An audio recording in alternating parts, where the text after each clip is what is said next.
All right, well, welcome to the March 2nd Select Board meeting. Please join us for the Pledge of Allegiance. Pledge allegiance to the flag of the United States of America and to the republic for which it stands, one nation, under God, indivisible, with liberty and justice for all. So just to let people know, this meeting is being recorded and broadcast on local cable. And we are in a hybrid Zoom meeting, so we won't be taking any questions tonight, but if people do have any questions or comments, they can put them in the Q&A and we will just make them a part of the record. I'm going to start with introductions, starting with Jamie. Jamie Stebbins. Jennifer Stacy. Mark Lamb. I'm Dottie Fulgenetti. I'm Craig Barger. And we have our interim town administrator, Sean Dugan, our finance director, Wendy Nightingale, and our executive assistant, Elizabeth Pegg, at the table. And we're going to jump right into the first item, which is a public hearing, and Craig is going to read the public hearing notice. The Select Board of Easton, as licensing authorities pursuant to Mass General Law, Chapter 166, Section 22, will hold a public hearing in the Colleen Corona Boardroom, 136 Elm Street, Easton, Mass, on Monday, March 2nd, 2026, at 5:25 p.m.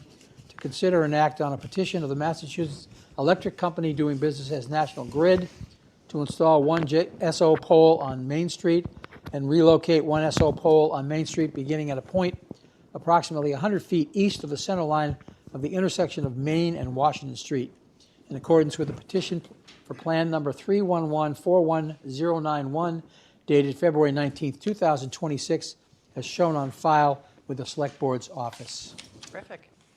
Nice to see you. Nice to see you guys again. Jared Aker, representing National Grid at 100 East Ashland Street in Brockton.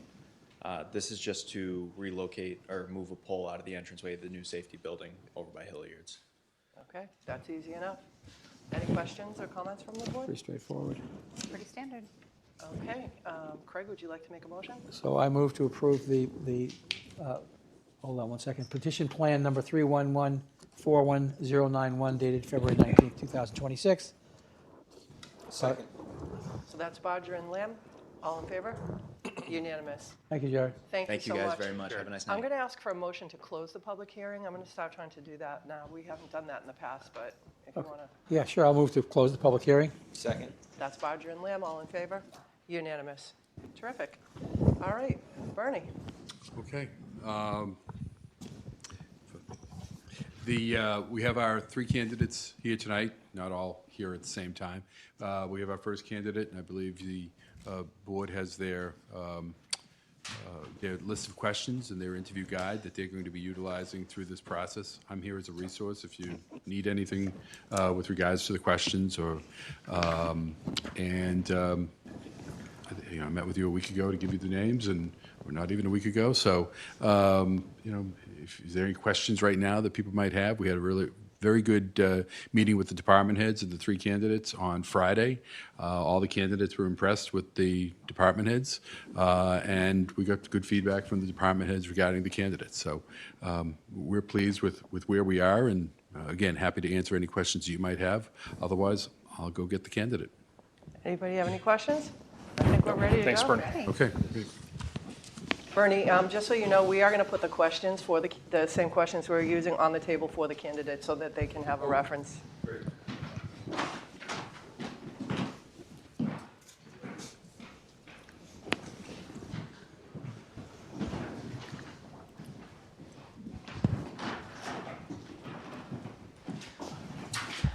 Welcome.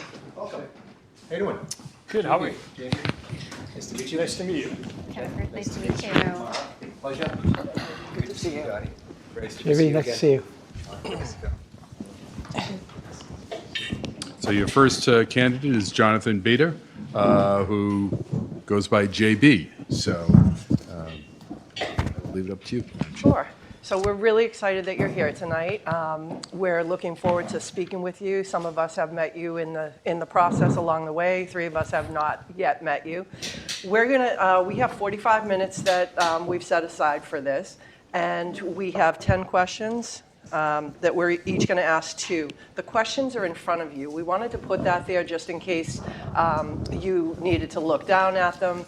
they're not multi-part questions. I don't like interviewing like that because I have a hard time remembering them, but if you just needed to look down at it to gather your thoughts. We're hoping for 4-minute answers. That would get us to the 45 minutes. If it goes over a couple minutes, that's fine, but we're looking pretty much for succinct answers, and they're all things that are pretty typical and that a lot of it was talked about in the screening committee.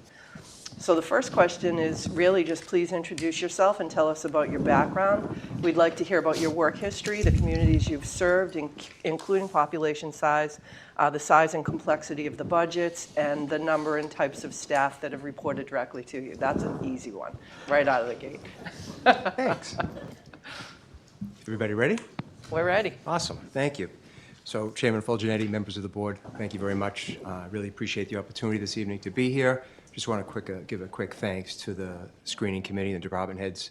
Awesome process, engaging, definitely worthwhile. It just shows the commitment that the town is putting into this and the thoughtfulness. But it was well done and great time spent before tonight. But again, pleased to be here this evening and try to address these questions as quickly as possible. So introduction, experience, overview. So again, my name is Jonathan Beater. I go by JB. I live next door in the town of Stoughton, about a mile from Town Hall here. My experience, currently I am the town administrator in Avon. Very similar in terms of structured governance to Easton, in terms of we have an open town meeting. We do have a 3-member select board. But ultimately, I carry out the directives, the goals and objectives of the Board of the Select Board, and I am the spokesperson of the town. We have about 70 staff on the town side. The budget there is $35 million for FY27, at least proposed $35.2 million actually, as of right now. We're still making some changes. We got our Blue Hills assessment last week, so we need to adjust a little bit. Prior to Town of Avon, I was the DPW director in Plymouth for 12 years. So I started in Plymouth in March of 2011, and that job was a great opportunity before I left the town of Stoughton. And 12 divisions, 130 employees, budget was about $32 million. 3 enterprise funds, water, sewer, solid waste. We probably had the largest water system in the Commonwealth, very detailed. Cemetery, active cemeteries. We had a crematory, which is interesting. 5 different unions. That's really where I got a lot of my management leadership. That's really, I think I honed those abilities, if you would. Plymouth, very strong labor groups, worked very closely with the town manager and the finance director to really administer the public works department. But again, big town, 60,000 people, 106 square miles, largest town in Massachusetts. Big on open space, worked pretty closely with community preservation, a lot of economic development. Plymouth was probably most interesting in terms of my experience in terms of some of the major events we've had. For me, it was the sewer break in terms of catastrophic events, working very closely with police and fire, federal, state, local agencies, DEP, FEMA, EPA. A lot of you probably saw the past couple of weeks with the blizzard, the reserves come in to towns to help with the snowstorm. We were dealing with that, or I had direct experience working with the National Guard in 2013 and 2015 during those 2 blizzards where we had trees down, poles. So that was some really great experience in terms of working in Plymouth. Before that, town of Stoughton, really where I got my feet wet, if you would. Started Stoughton in October of 1997, worked in the engineering department there, multiple roles in engineering, really got the lay of the land in terms of building, zoning, assessors, how the different departments, the makeup, chemistry, how you really administer municipal functions, because a lot of it was new to me. So I did that for a while, then I transitioned over to the Public Works back in about 2009, late 2009. As their operations superintendent, so I got a flavor of the DPW. One of the reasons why I left Plymouth and went to Avon was, after 12 years, I really wanted to change. I wanted a different role, and I knew that it would be an adjustment, And, I talked to Bernie about that back then, and time goes by really quick, but to leave the role of a DPW director after a long time and really break the mold and go into like a TA or a TM role is an adjustment. And I wanted to do that. I really wanted to lead the whole organization. And I got that flavor pretty much from Plymouth. But Stoughton was awesome. Plymouth was awesome, good people. A lot of mentors, a lot of peers, a lot of people I still speak to this day. So jump into question 2, financial leadership and override strategy. I'll ask the question. Oh, got it. Yeah. And can I write on this too, or do you want this for everybody You can else? write that, you can You write can that write if that. you You want. can write that. Thank you for that That's format, all right, Craig. JB. I probably should have explained that. It's all good. Easton, like many other communities, is facing budget pressures due to the rising cost of healthcare, energy, transportation, OPEB, and other rising fixed costs. We are preparing for a smaller operational override after a failed attempt last year. Can you describe a time when you've helped the community navigate a difficult budget environment or ballot measure? What strategies did you use to build public understanding and trust, and what would your approach be here? Sure, numerous occasions, everybody, in terms of, financial leadership. Probably one of the first things I had to tackle in Plymouth was changing their solid waste program. They had 3 transfer stations. They had a number of private haulers, and I know you guys are looking to flip that script here shortly. But the select board, one of my first charges as DPW director was to implement a curbside trash program. So that took probably about 2 years. That was a 2-year effort in terms of closing 2 transfer stations, and people love trash. People love going to the dump. So that was very political, very difficult, all different types of climate. But it was very close to a ballot measure, but it wasn't. We did a lot of outreach, a lot of civic engagement, because we were changing people's lifestyles. It was very, I think, applicable to the question here this evening. Budget. Worked very closely with the Finance Committee on that because we had to implement a program that was brand new, develop the trash collection routes, and help the community navigate change, because those things had to happen. We had to close the transfer stations, DEP orders. We could not sustain trash because of our tons per capita. We were just way above national averages. And what's fascinating about that program is the support we built throughout the community in order to make the program go. So after about 2 years, we brought it to town meeting, and the only reason it passed town meeting is because we implemented pay-as-you-throw with the carts. People wanted the carts because of the automation, and they wanted the pay-as-you-throw component to reduce tonnages and recycle more. That was a lot of financial leadership from my office, a lot of help. Don't get me wrong, we had great support. But in terms of not just showing the environmental and economic benefits, there were a lot of strong financial validations, justifications necessary, because the cost, there was no equity. We had people paying all different amounts. We had private haulers, throughout the community. There was a lot of traffic, a lot of impact. We figured we could address a lot of things under one program, and we did that. We were able to implement cost controls throughout the community. Everybody paid one fee, and we managed that through enterprise, solid waste enterprise. So all the money that we took in, it was full cost accounting enterprise, so we didn't charge, we didn't make any money, but we provided a really good service. That was one, and then the other was, I'd say, the sewer break. We had a major sewer break in Plymouth. We had a wastewater collection system, a wastewater treatment plant that treated 3.5 million gallons of sewer daily. And that main force line that went from the treatment plant to the ocean outfall broke. It collapsed due to corrosion. So not only did we deal with the response, the environmental response, and triage that, media, all that, for probably about 6 to 7 months, we were able to go from the break in mid-December to town meeting in April and pass an article for $48 million to fund a dual repair main repair. So a lot of meetings, a lot of outreach, civic engagement, education to explain to the public what we needed to do. And people latched onto it. They wanted 2 pipes, not 1. They wanted that reliability. They wanted that reassurance that they were going to get a system that worked and that would be sustainable into the future. So I think those were 2 difficult budget environments where very expensive, a lot of change, a lot of community impact. So with the force main, I mean, you had 4.5 miles of bypass pipe thrown throughout the community that people saw every day. It caused traffic, and then we had to deal with the repairs. And the repairs lasted about 2.5 years. So those were two difficult budget environments. Ballot measures, I have not been involved with an override, but given my financial experience, my ability to navigate and work with the communities, I think I have a really good personality to speak to people and to work with select boards. You know, if I was town administrator here in Easton, you know, I'd be working with the board, working for the board, working with all the committees to really understand what needs to happen and get the word out. As far as strategies, public understanding and trust, a couple of things on that front.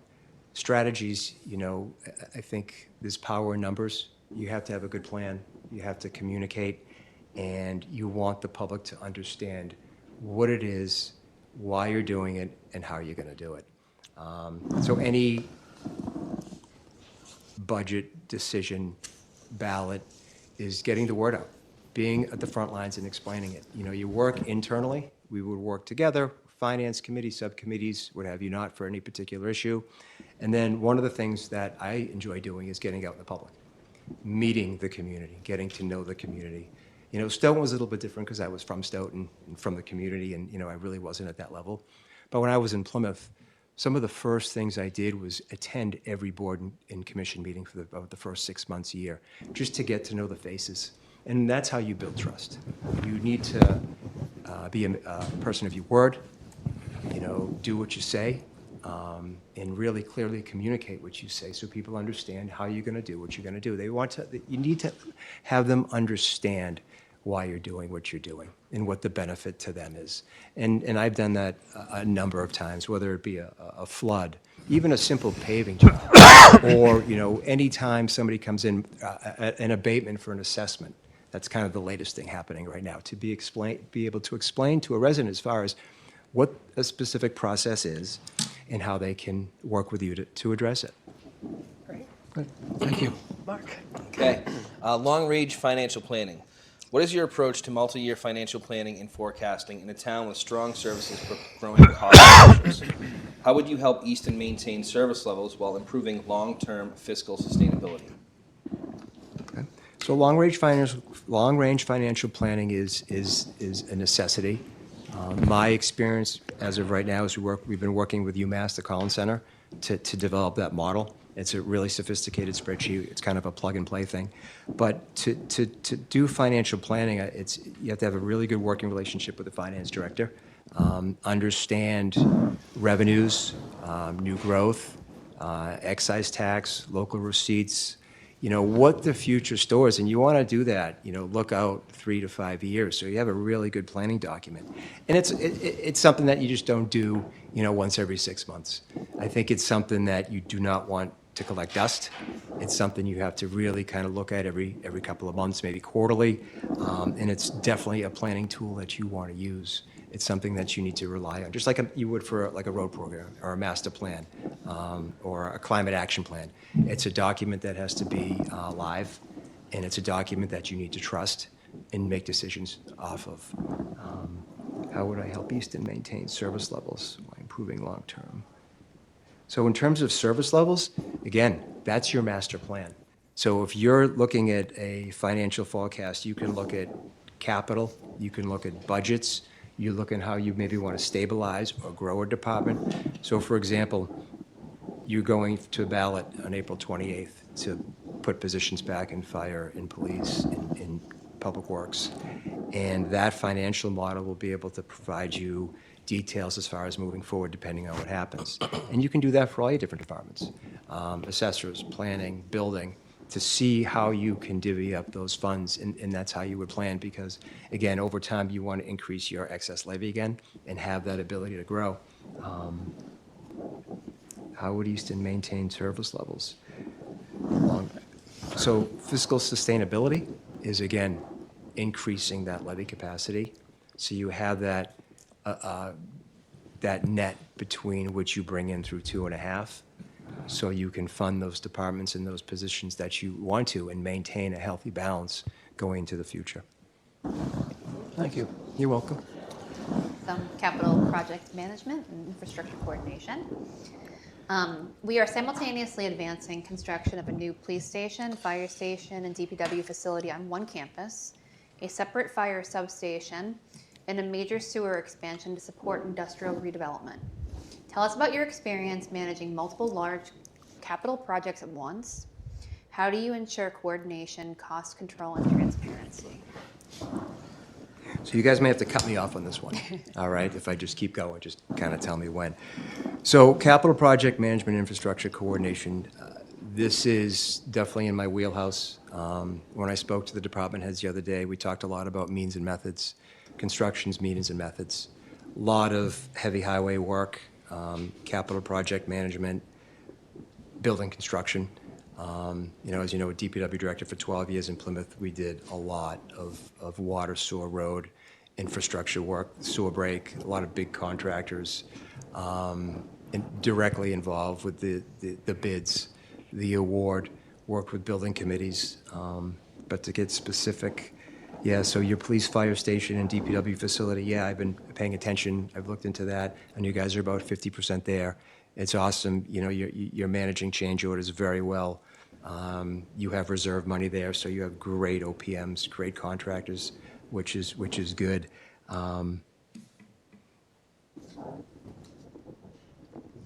Yep, fire station, major sewer expansion. Again, I've done sewer expansion, number of large sewer expansions in Plymouth, implemented sewer betterments in Plymouth through town meeting.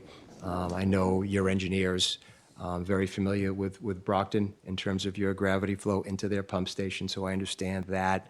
I've done a number of intermunicipal agreements with communities, several in Stoughton, several in Plymouth, to advance, infrastructure. Right now in Avon, I've been able to successfully navigate through feasibility. We have an agreed to IMA with the town of Stoughton for sewer connections for Stockwell Drive and the industrial park, which haven't been sewered or touched for decades, which is pretty incredible. And again, infrastructure is a constant. I know you guys are working on your stormwater fee assessment to cover those capital costs. Some of the financial things I did in Plymouth in working with the finance director is we took excess excise tax receipts and we plug that into a capital fund to help us offset Chapter 90. Every 3 years, we went to town meeting and asked for $3 million. This was a while ago to supplement Chapter 90, and that worked very well. But that was a really good infrastructure coordination project. But again, my experience in managing large projects, I've been doing it for 25 years now, starting really small in Stoughton. Really small, actually, where the public works in Stoughton. I was an engineer, and we would do all the survey. I would actually do the AutoCAD work. So we would do the survey work, we would do the design work in-house, and then DPW would build it. That's how Stoughton Public Works used to operate. So I got a lot of hands-on experience working with a DPW in-house doing all that work, so that was really the start of it. Then, the longer you spend in a municipality, you understand procurement, you understand the legalities, the contract side of it, the safety, OSHA. You get trained and all that, and the years go by quick and the projects grow. And we did a lot for, aside from the trash thing, one of my directives from the select board in Plymouth is to get ready for the 400th. So a lot of the downtown, we did a lot of heavy projects, water main replacements, complete streets. We rebuilt all of the area around Plymouth Rock. And what's interesting about that is there was so much community interest because of the change in keeping the traffic going and dealing with all the local businesses. That was probably the most unique part of the infrastructure work for me in Plymouth, is the attention to detail, the coordination. And this was before LinkedIn and all the social media stuff. We were doing press releases weekly, putting it on the town's website, where that was really the limitation back then. But I like to think we were probably one of the first towns to do that. So that was really interesting. But again, capital project management, infrastructure coordination, super comfortable with it. I know how to do it very well. I've been doing it for a long time. Like I said, I know the engineering companies that you're working with. I don't think you've started design on the SOAR piece, but it'd be pretty awesome for me to get in at that level. Again, means and methods, quality control, design, value engineering, all of those things. So thanks. Thank you. You're welcome. You got an opportunity, as you mentioned on Friday, to meet the department heads Yeah. and high-performing teams, and that's really what this one focuses on, is how do you lead and support high-performing teams while also addressing accountability and community goals. Yeah, so the department head meeting was great. I think that's really what excites me the most about this opportunity was after my time with them on Friday. Went by quick. We probably could talk for hours, just like we could this evening. But supporting strong departments without micromanaging, that was probably, I'd say, the focus of the discussion. Everybody, they need a partner. They need a town administrator that supports them and has the confidence to achieve the goals and objectives laid out by this board, but then carried out with the department heads. I think they're very comfortable and content working together. Definitely a highly functional, highly intelligent group. They don't want somebody to pull apart what's already established. They want somebody that, like I said, they want a strong communicator. They have good energy, good working energy, and they need somebody to complement them on that. One of the questions asked to me, I forget which department asked about, what do I think about education and, certifications and learning, and I'm all for that. I think that's critical. I think, providing management and leadership are two different things. Managing the day-to-day actions are, I think, pretty typical today. I think we can do that, but leadership is a totally different element, and I think I've proven that in my resume, in my almost 3 decades of work. We want to make them great. I don't need that image. My ego doesn't work that way. I want to do what it takes to make sure that everybody's successful, and it takes meetings. It's knowing when to ask questions. It's making sure that your expectations are clear, and it's a support mechanism. I think we all watched the Pats this season, and I think everybody is very impressed with the coach's leadership style. A lot different. He introduced a lot of different things, and I think I work in a very similar fashion. I think my personality drives that mechanism. And again, means and methods, just like a construction project. I think if you start at the base level and you have a solid foundation, there's nothing you can't achieve. Great. I do, one other thing though, I think reliability and an experienced leader is something that they need. And again, communication, but reliability seemed to be a big focus when I met with them. So thanks. Excellent. The next question is about collective bargaining and labor relations. What's your approach to collective bargaining and maintaining productive relationships with unions? And if you could share any examples of how you balance fiscal responsibility with fair contracts, and how you work to build trust and resolve challenges during negotiations. So these are just general things, like you can speak to that question, however. You don't have to answer every element of it, but Okay, thanks, you know, Dory. Yeah, it's to give you the gist of the question. There's, as you know, there's so much to unions in collective bargaining and labor relations in that whole process, and it takes years to understand it. And for me, my exposure to that was Plymouth. It was pretty quiet in Stoughton. Couple of grievances that we usually resolved at step one, but collective bargaining, labor relations, there's all different levels of that. And I think it's communications, it's communicating expectations, and it's the ability to work together. It's being able to address inequities, it's ability to problem solve and listen, right? If you're aware of an issue, you see an issue, somebody brings an issue to you, it's resolving it as soon as possible.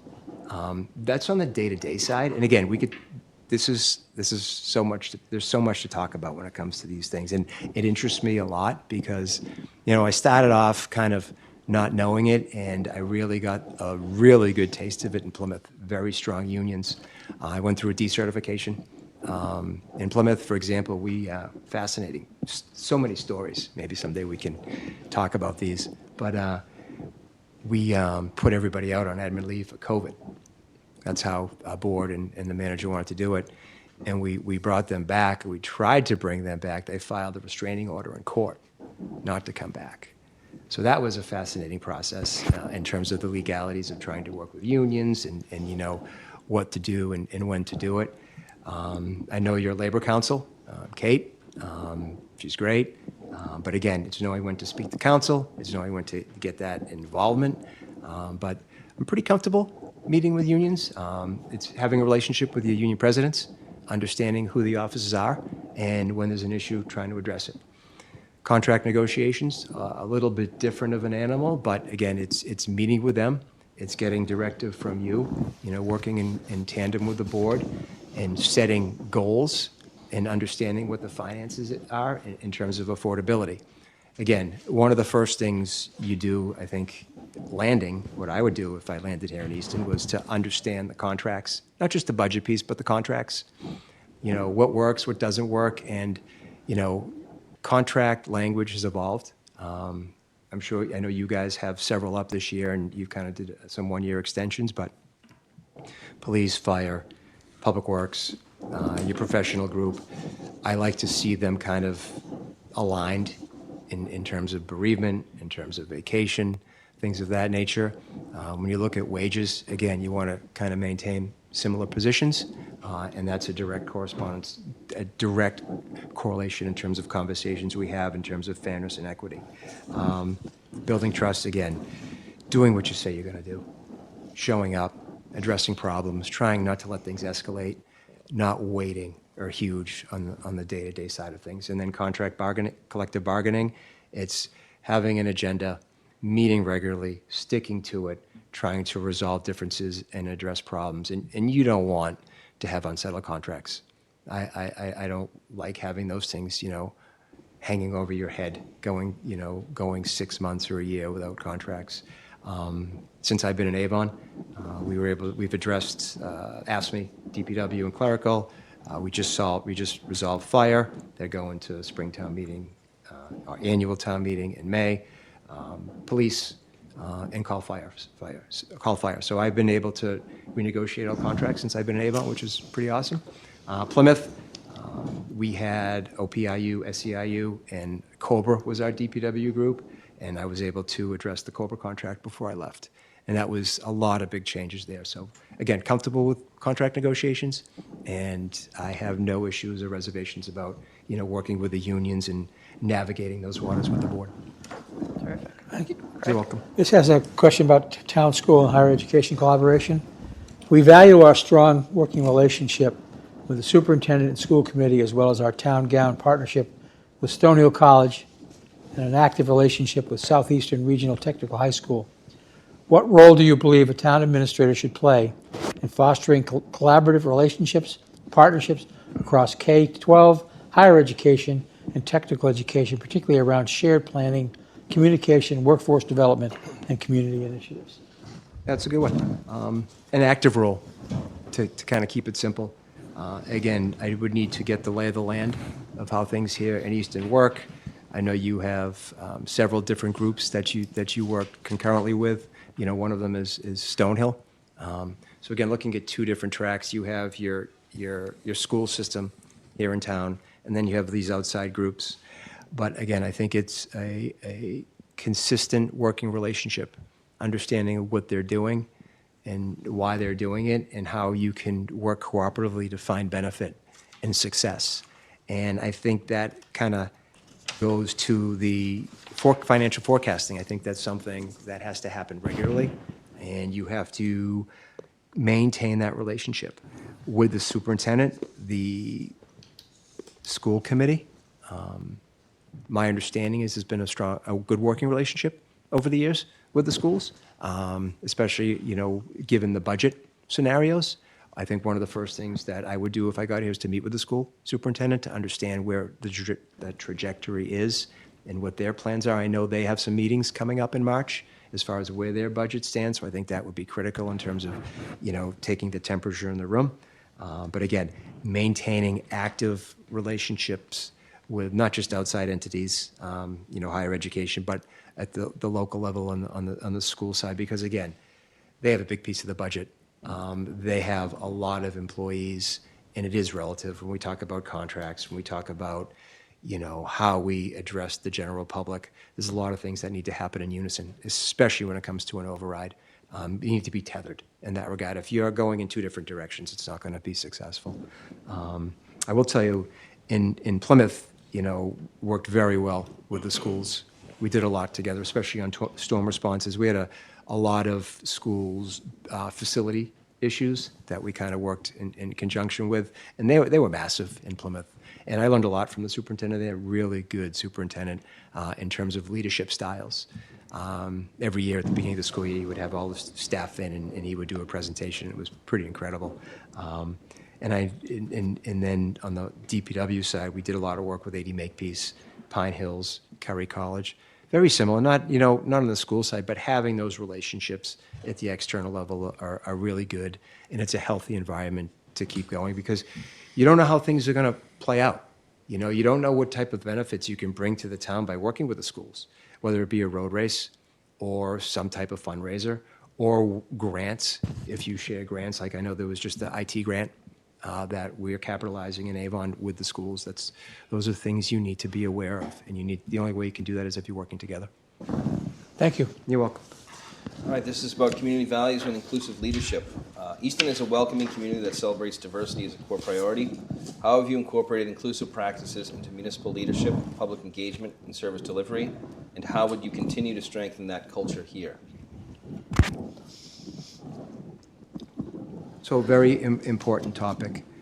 Yes, Easton is a very welcoming community. Easton does a lot of events. A lot of times I can't get home because you're doing something in the center, but we'll save that one for another day. But, celebrating diversity is a core priority. It's how you go about conducting business. It's about making sure everybody is treated the same and everybody has the same ability to take part, whether it be an employee, a resident, or anybody involved with town governance. And I would make sure that everything we do has that focus. And when you engage the public, you have to make sure that you provide that leadership in a similar fashion. For example, if we're talking about the override, you want to make sure everybody has access to that. You want to make sure that you are providing that in a building that people have access to it during times that they're available, and you communicate effectively so all groups understand what you're doing. And you provide everybody the same ability to interact, whether it be a select board member or a resident, and you provide that equity across all platforms. And to strengthen that culture, it's consistency. Those core values have really come about, I'd say, over the past 5 to 10 years. And I think they've become, actually, I know they've become more mainstream for me in the work we do. Avon has a very diverse population, and how we bring benefits and how we talk about town services and providing those platforms and structures, I think, are important, so everybody has the same access to those. But again, I think that's part of the culture, and it's apparent here in Easton that you guys really do a really good job with that. It was apparent to me just in speaking to your department heads and then meeting with Sean and Elizabeth as far as how you guys work. Very thoughtful, and I can see that, and I definitely hold that line. Thank you. This question is around professional affiliations, recognition, and external relationships. Please tell us about your professional affiliations, any recognitions or awards you've received, and your working relationships with state and federal leaders. How have these connections helped you advocate for your community, secure resources, or advance key initiatives? Okay, so this one, talk a lot about this one too. So affiliations, I am currently a member of Mass Municipal, ICMA. I recently got my certified manager designation from ICMA. which is pretty great. I serve on 2 policy committees through MMA, Public Works, Transportation, Communication Policy Committee, and then I was just asked to sit on the Form of Government Committee. So those are kind of some of my active memberships. I also take, once in a while, go with APWA, Public Works. I still kind of have a interest in what they do. New England Water Works Environment, the Public Works side, I'm still kind of actively involved there because I don't want to lose that. So those are my professional affiliations. Awards, my resume will call out Public Service Award from Bridgewater State, Adversity Awards from APWA, national recognition for the soil forest main break, a couple awards there. Planning award for the reconstruction of Water Street around Plymouth Rock a couple of years back. Trash Basher Awards for solid waste innovations. So again, some of those are there too. So those awards, and again, education is huge. It's a constant, and staff development. So that's kind of all related. I think we're coming full circle in a lot of these things with these questions. State and federal leaders, very good relationships, not just state, federal, but local. All your surrounding towns, there's a good network there. Very familiar with all of them. Local delegations, state reps, congressmen, senators. At the federal level, have contacts too, just from the history in some of the projects that I've done. Working with the governor's office, especially during storms, having direct contact, a lot of experience, especially during some of the critical events over the years. Plymouth was we had 40 miles of coast, so that was a unique animal all in itself. But working with our state reps and our senators, did a lot with Senator DiMacedo and our Senate President Murray. Actually, I was in line once at a function, and the Senate President turned around to me when I was doing the trash, and she goes, JB, that program's never going to go. I'm like, okay, Senate President, appreciate that. But, about a year later, we got it to go. But again, it's building relationships, and it's maintaining those relationships. And I think that really helps me be the person I am in a leadership role, because I do not know everything. But being able to pick up the phone and ask for help, ask for advice, having peers and mentors is critical today. I think that makes or breaks you sometimes, especially when push comes to shove. You have a union issue. I've been through a lot of crazy union issues, but something could happen tomorrow that you have no idea how to deal with it. And, sometimes just being able to pick up the phone and ask somebody a question, hey, have you ever dealt with this before? That's where those professional affiliation and recognitions come into play. But again, a lot of external relationships, Brockton, Stoughton, Sharon, East, West Bridgewater, Mansfield. I'm pretty comfortable having working relationships with all your surrounding communities. So thank you. JB, I get to take it home, and I'm going to add one thing that's not here, so not to throw you off, but I'd like to know why you're leaving Avon, along with, why Easton, and what you think you will bring, why you're the right fit for this community. Yeah. So why Easton? Good question. Easton offers a lot. My wife and I spend a lot of time in Easton. Downtown, vibrant. Downtown's great. Borderland. Spend time there with the dog.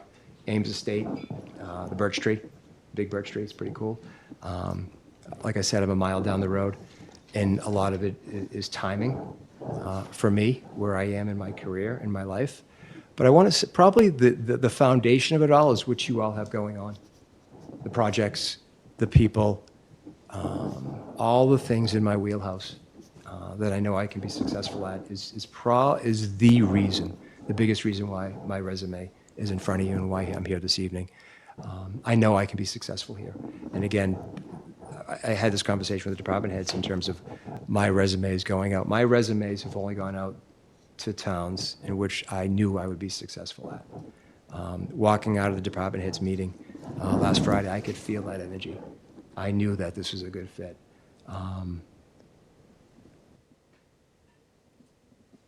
Trying to think what else about Easton. There's a lot. The buildings, your architecture, your history. There's a lot of pieces that interest me in this community, Jamie.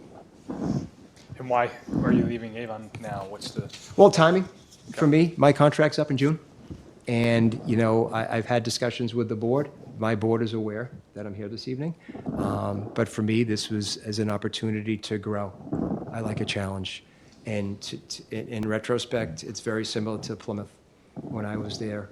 In terms of wanting to grow, wanting something challenging, wanting to I am high energy, high output. I don't like to sit still, if you would, and everything that you guys have going on is right up my alley. That's why Easton. That's why now. Timing. I didn't not want to apply in the what ifs or the maybes or what could have been.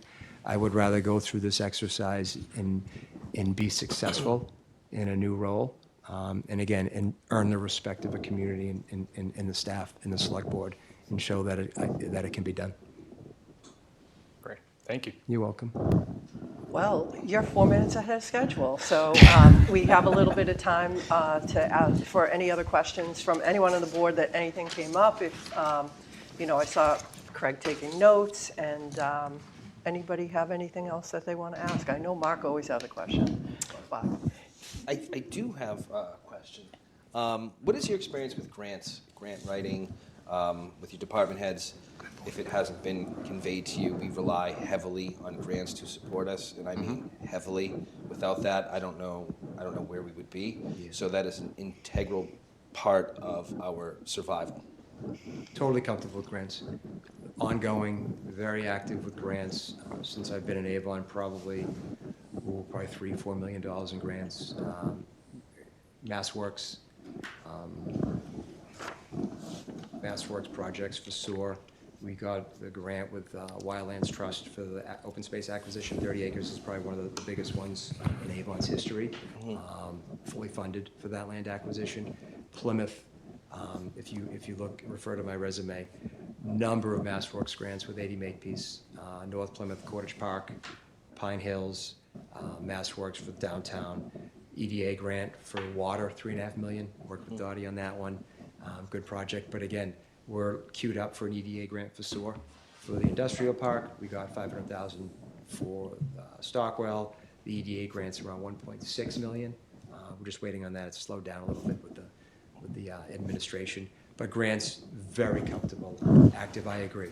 Grants are a necessity today. Definitely part of an organization, everybody. I'm all over them. Okay. I've written them. I've received them. They're a lot of work once you get them. So, and I guarantee you we'll have the conversation, because some of the smaller ones are a lot of work, and it's like, maybe we punt on this one, because you got to focus. The other thing too is discussing amongst your department heads as far as which ones you go for, because you don't want to take away from police when fire could apply for the same grant and benefit more. So that's a conversation I'm always having, because we just received money for PD and fire, and we composed a grant, cooperative grant for both. So yeah, no, I'm doing grants all the time. Okay. I have one last question. Sure. Your reserve status, during your time as town administrator, where did you start? Where is it now? How is it? My reserve status? Yes, your stabilization funds. Oh, okay, got it. Very good, very healthy. Avon's been very frugal over the years. Free cash, we're rolling into town meeting with about 2.2 million in free cash. We have capital and general stabilization. Capital is around 3 million, general is around 2 point something. Again, we have a financial policy that tucks away money every year. And like I said, they've been really good with their budget every year. Excess levy is around 1.21 right now, maybe a little bit lower depending on how the numbers come in. But those are our stabilization funds. We also have, it's interesting, we have some bond money available on the warrant, and the annual is feasibility for an elementary school. So we're going to fund that pretty much, with free cash. But we'll see how what happens over the next couple of weeks in discussions with the school committee. We also have some MTBE money settlements, recent PFAS settlements. Probably have about $5 million sitting in that account. And again, the town's been really good. We've had a lot of discussions over the past couple of years as far as saving that for a rainy day and making sure that we maintain the town's financial stability and keeping an eye on those. But great question, Mark. Thank you. One of the things we're dealing with more and more, not just locally, but around the globe, is climate change. I would love to hear about any measures or policies you were involved in involving mitigation or adaptation, and in particular, how you address the tension between the fact that often there's upfront costs associated with these things that are competing with resources that are very limited. So. Yeah, great question. A lot of detail to that one, as everybody knows, climate change. And you guys just finished your climate action plan, which I looked at. I would say most of my experience was in Plymouth. Plymouth is probably a trendsetter in dam removals and environmental stewardship with their open space in terms of preservation, acquisition. Incredible what happened there. Restrictions on land, development, given the coast and given Easton, just to kind of focus in on Easton, it's critical. I mean, you guys have a lot of open space, you have a lot of development, that development will continue. So it's important to manage that in order to stay in the community. Drainage, paving, canopies, you need to control your development so you can mitigate that. And those plans, for me, my experience, with coastal erosion, specific flooding, inadequate drainage systems. The start of this was really NIPD's a couple of years ago in terms of making sure you can treat runoff properly. And that's really transpired into what we have now with climate action. Controlling heat, making sure people are safe and comfortable during those temperature extremes. That's all tied into that, and I am pretty comfortable with that. I understand how it works. I understand the intent. I understand the construction side of that when it comes to, pavement design, drainage design, planting trees, acquiring open space, maintaining open space, and it all comes down to proper planning and land use. But yeah, that's a great question. Again, there's so many elements and facets to this job and to what we do. Thank you. And it all comes down to the management leadership. No, but thank you. I know we're there. I'm gonna say we're good, so thank you. Craig? I'm good, thank you. Excellent. Well, we covered a lot in a very short amount of time, and I appreciate your comprehensive answers and really staying on time. And it's really been a pleasure to have you here tonight. So thank you very much, and thank you for being interested in Easton. And I loved your answers. Thank you very much. Appreciate it all. Great. Have a great night. Thank you, Thank JB. you. Thank you.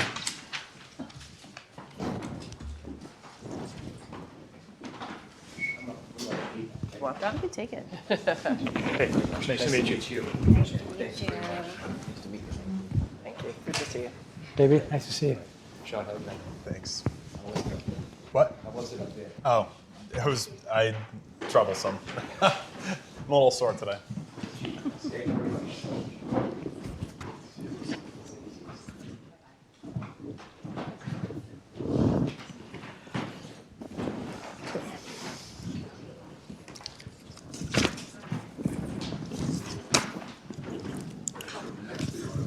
Do you guys want a minute, or you want to Yeah. keep going?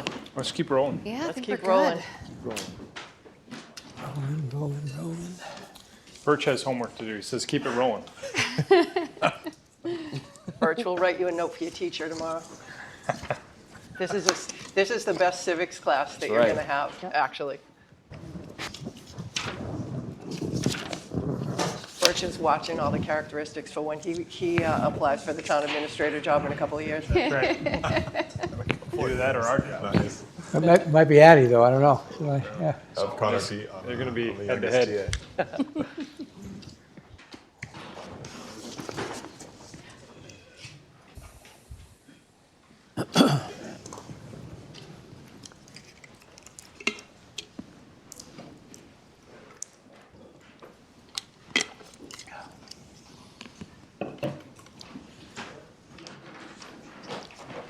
All right, let me introduce Bill Chenard. Hello, everyone. Hello. Hi, Bill.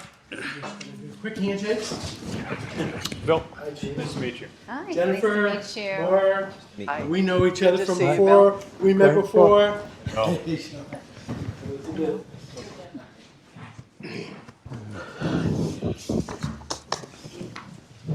Well, thank you for being here. It's nice to see you again. Yes. We are very excited to dig into your experience and interest in Easton a little bit more. We have 10 questions that we're just going to, one at a time, ask you. We've given you a paper in front of you that has the questions, just in case you want to look at them, but we will ask the questions. And it would be about 4 minutes per answer, so we're hoping they'll be concise. There's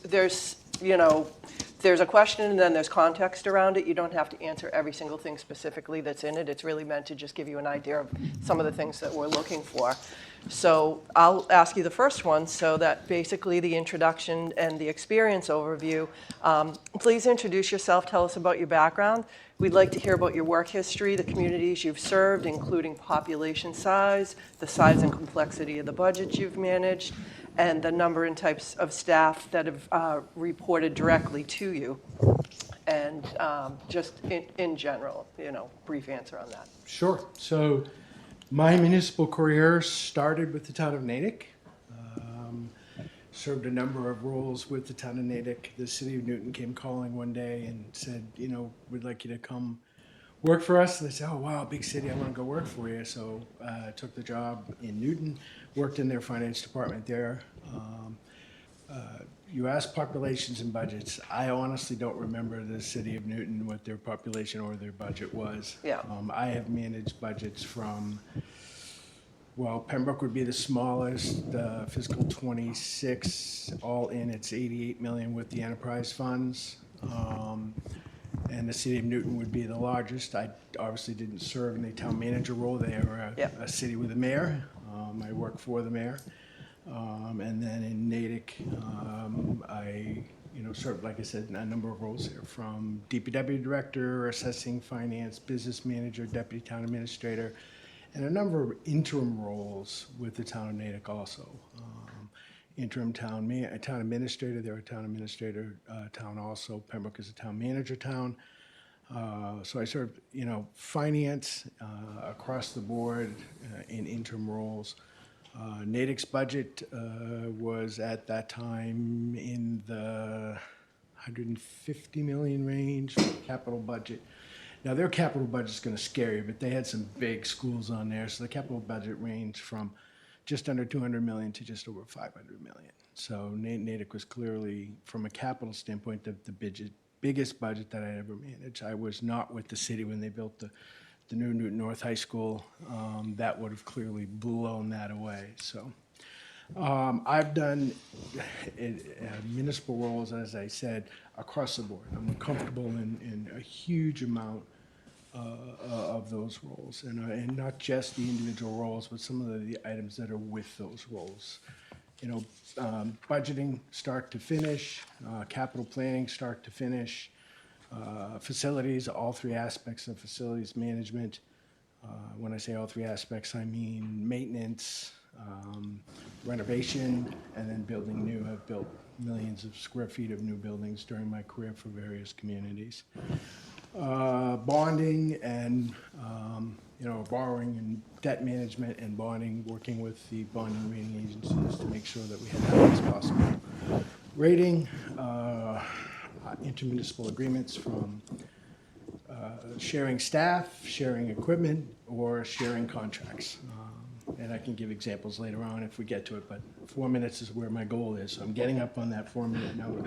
It's funny when you ask that question of, what roles I played. Sean asked me on Friday, what role am I least comfortable with? And he caught me off guard with the question, to be honest. I usually plan to talk about what you have done, not what you haven't done. And I answered the town clerk because I'm not, I can name every state law there is about all those other operations, and what drives that, what best practices are. I was not comfortable at the town clerk. I could step into the role of many municipal jobs and do the job. I could not step into the town clerk's role. So that's basically a quick overview. I'm sure Danielle will be happy to hear that. They did share that you have a very strong town clerk, and no worries for me. So. I want to follow up on that. This is financial leadership and override strategies. Easton, like many other communities, is facing budget pressures due to the rising cost of healthcare, energy, transportation, OPEB, and other rising fixed costs. We are preparing for a smaller operational override after a failed attempt last year. Can you describe a time when you helped the community navigate a difficult budget environment or ballot measure? And what strategies did you use to build public understanding and trust? And what would your approach be here? So there's several times where I've actually, been involved in the override process. And, I can honestly say, as a manager or a deputy town administrator, I've never had an override fail.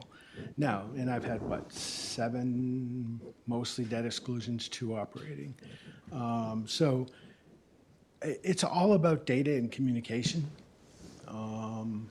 You need to make sure the data is available and out there, and so that folks understand. And the communication piece needs to be, everybody needs to understand what that means. So data is data. If you put the data somewhere and you don't explain it and people don't understand it, they're going to vote no. One thing about an override is you have to understand that 40% of your population is going to vote no. Not because they don't necessarily support what's going on, at least 40%, but simply because they can't afford it. If you can't afford the override, you can't vote for it. 40% is probably going to vote for it. And that 20% in the middle are the folks that you need to reach, and you need to understand their arguments. So get out there and talk to them on an informal basis. I always talk about, I'm a huge sports fan. I've been to all the Pembroke teams made the playoffs this year, so I've been spending a lot of time watching games. But do that not just at playoff time, but during the regular season. Go in, sit, talk to people. Understand who the opponents are. Make sure you reach out to them. Have them come in and talk to you, or you go meet them somewhere and talk to them. Understand why they're opposing it, and explain why it's important to the community. And most importantly, never, and you guys haven't, I've done the research, never bring an override before the population that you don't need. So I've had success with overrides. I've had success with the communication. Make sure you do the data points. Make sure you talk to those people, not just the formal opponents, but find out who the informal opponents are, and try to meet those folks also. Thank you. Great. Okay, so we have long-range financial planning. What is your approach to multi-year financial planning and forecasting in a town with strong services but growing cost pressures? How would you help Easton maintain service levels while improving long-term fiscal sustainability? Sure. So I always start with the revenue piece. What is your revenue stream going to be? Try to project where your new growth is. You have great staff here, so your finance team and your assessing team can certainly help with that. You probably don't even need me for that, to be honest, based on what I know about them. But start with the revenue stream. Work that up. Do the revenue projections, work on your new growth projections, pull out of that revenue stream anything that isn't going to be a continuing revenue stream, and then make sure you don't forget things that are coming new. There's a community in a Commonwealth that moved certain operations from the tax base to an enterprise fund, and forgot to delete the revenue. So their long-term planning, when they went for a bond rating call, had all that revenue from their water sewer, which had all been moved to an enterprise fund. So don't make that mistake.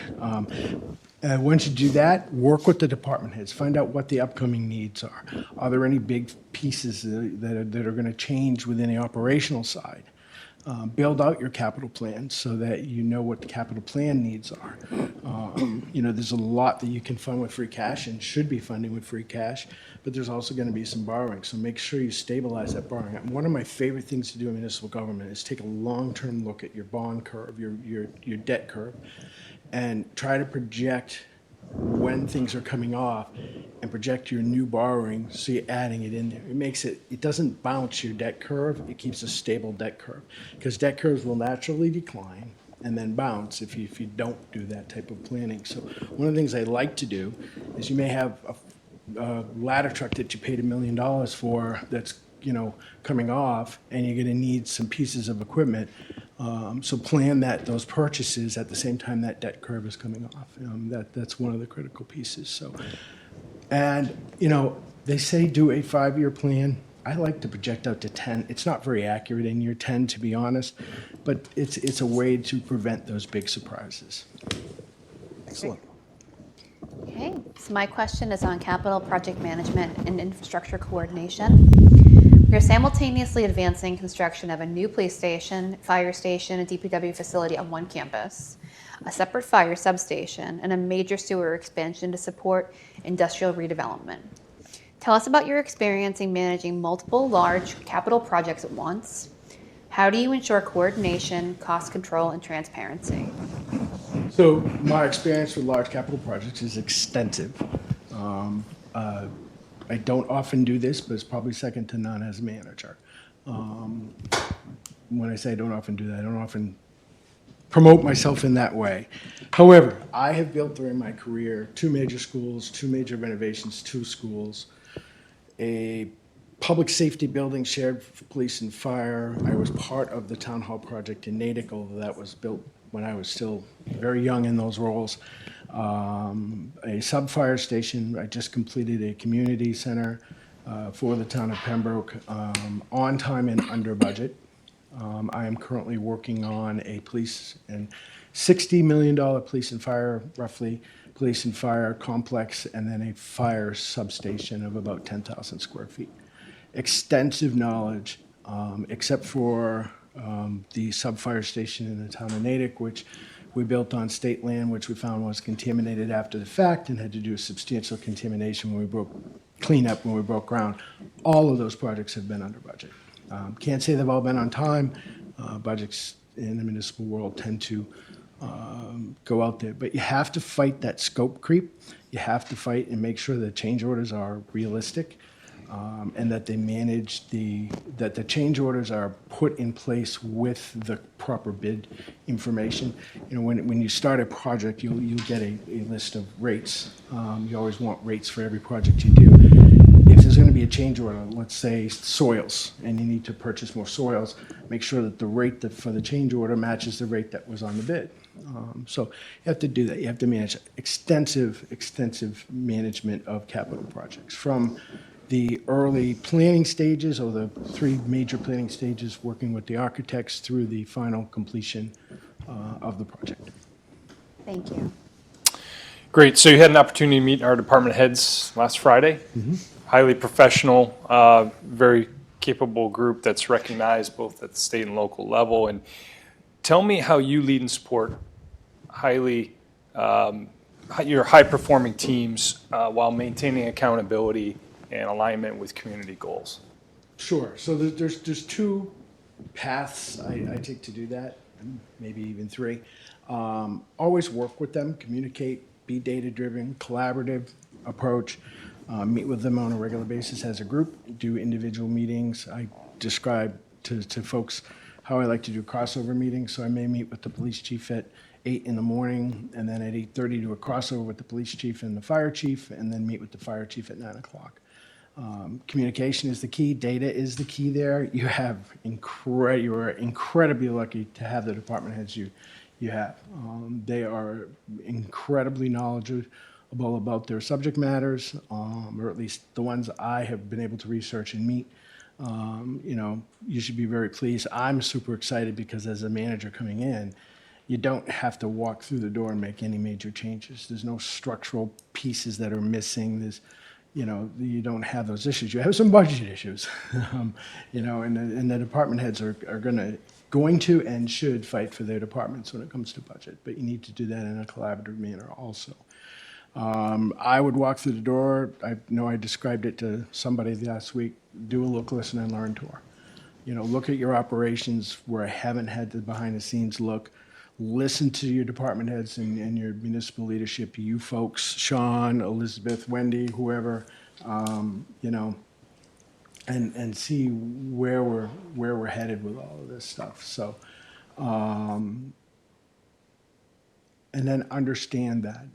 Once you've had the look, listen, learn it, understand it, and at that point, after I've been here for a while, move and make some suggestions that you're probably not going to need a lot of suggestions for changes. It's an incredibly well-run operation. Thank you.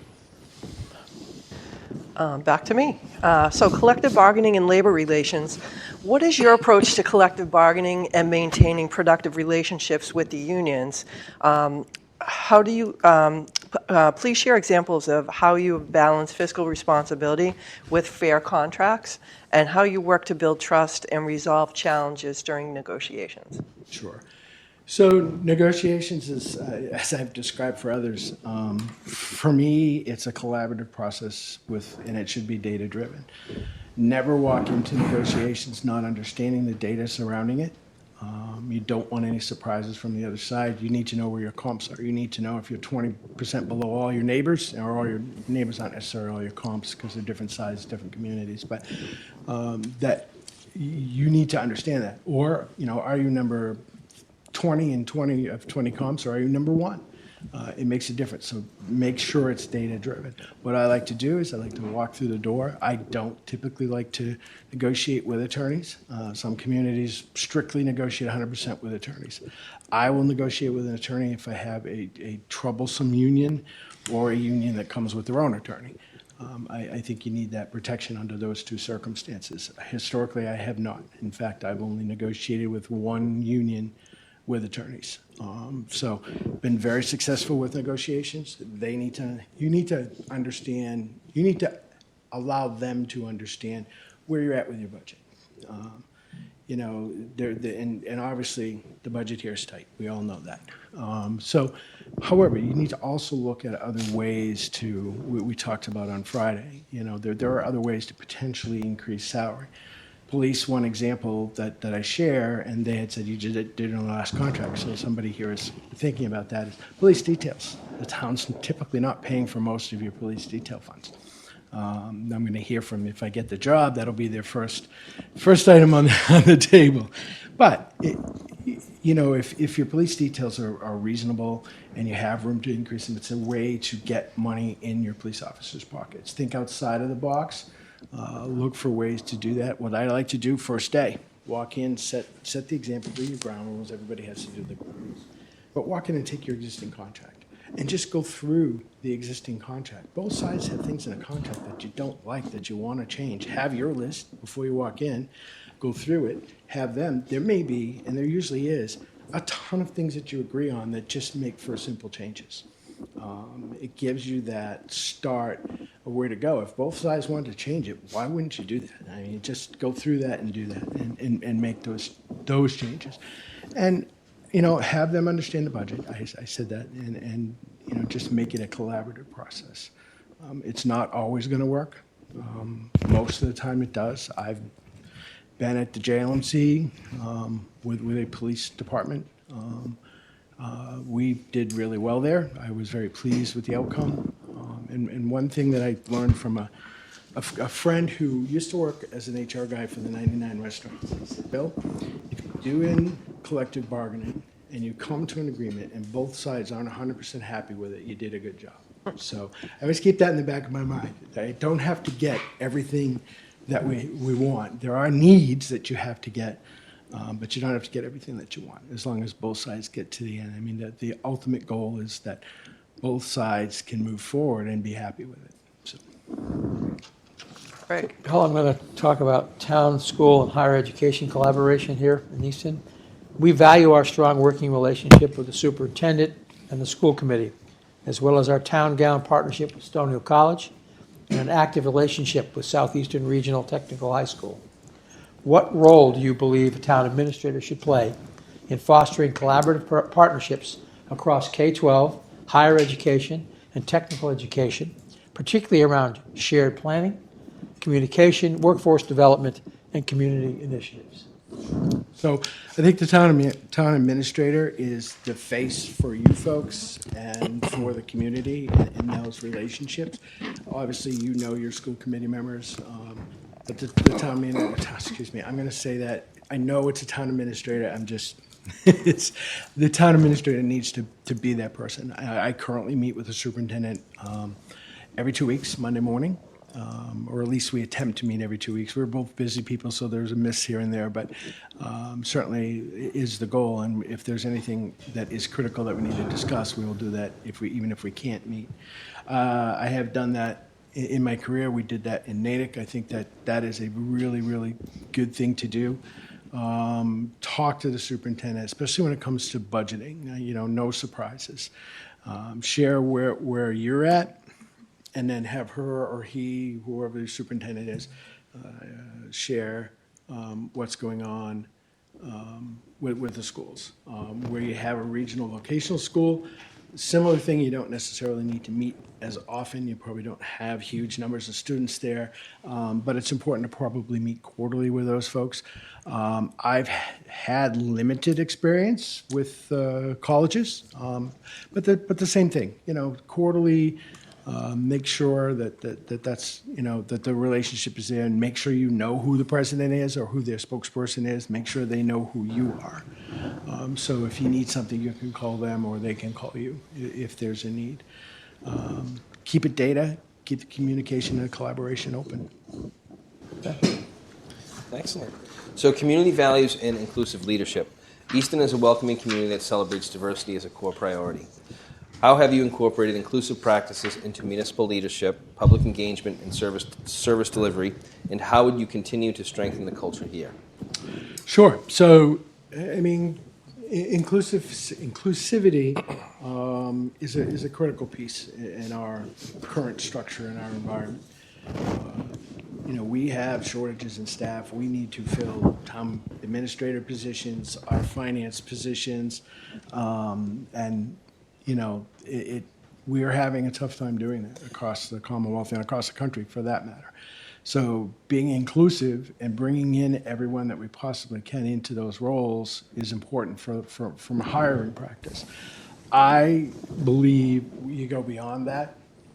You try to encourage people to get involved in municipal government, just not as an employee, but as that. A couple of things, there's small little things you can do. It's so funny, when I went to Pembroke is a very, very Christian community. And, in Natick, it's real easy to be inclusive because Natick is naturally inclusive. Everybody exists there. You have a strong Jewish community. You have all races, and it is a very inclusive community. In Pembroke, all of those minorities are somewhat limited. And so the town hall, they would put up a Christmas tree, and they would put, crosses here and there. And I said, well, where's the menorah and where's everything else? And it's just some simple things that can make a difference for folks. We had an issue in Pembroke where somebody was playing hangman with chalk on someone's driveway. Well, unfortunately, it happened to be, the individual happened to be black. And they completely misunderstood what the kids were doing. So we invited them to come talk to us. We took the time to explain to the kids, hey, they were young. They didn't understand, and they certainly were innocent in the process, but it just got blown up. And so, we also had in one of our public parks, and we're not sure what the deal was with this, someone draw a swastika on a tree, but so take those incidents and make them a learning opportunity within your community.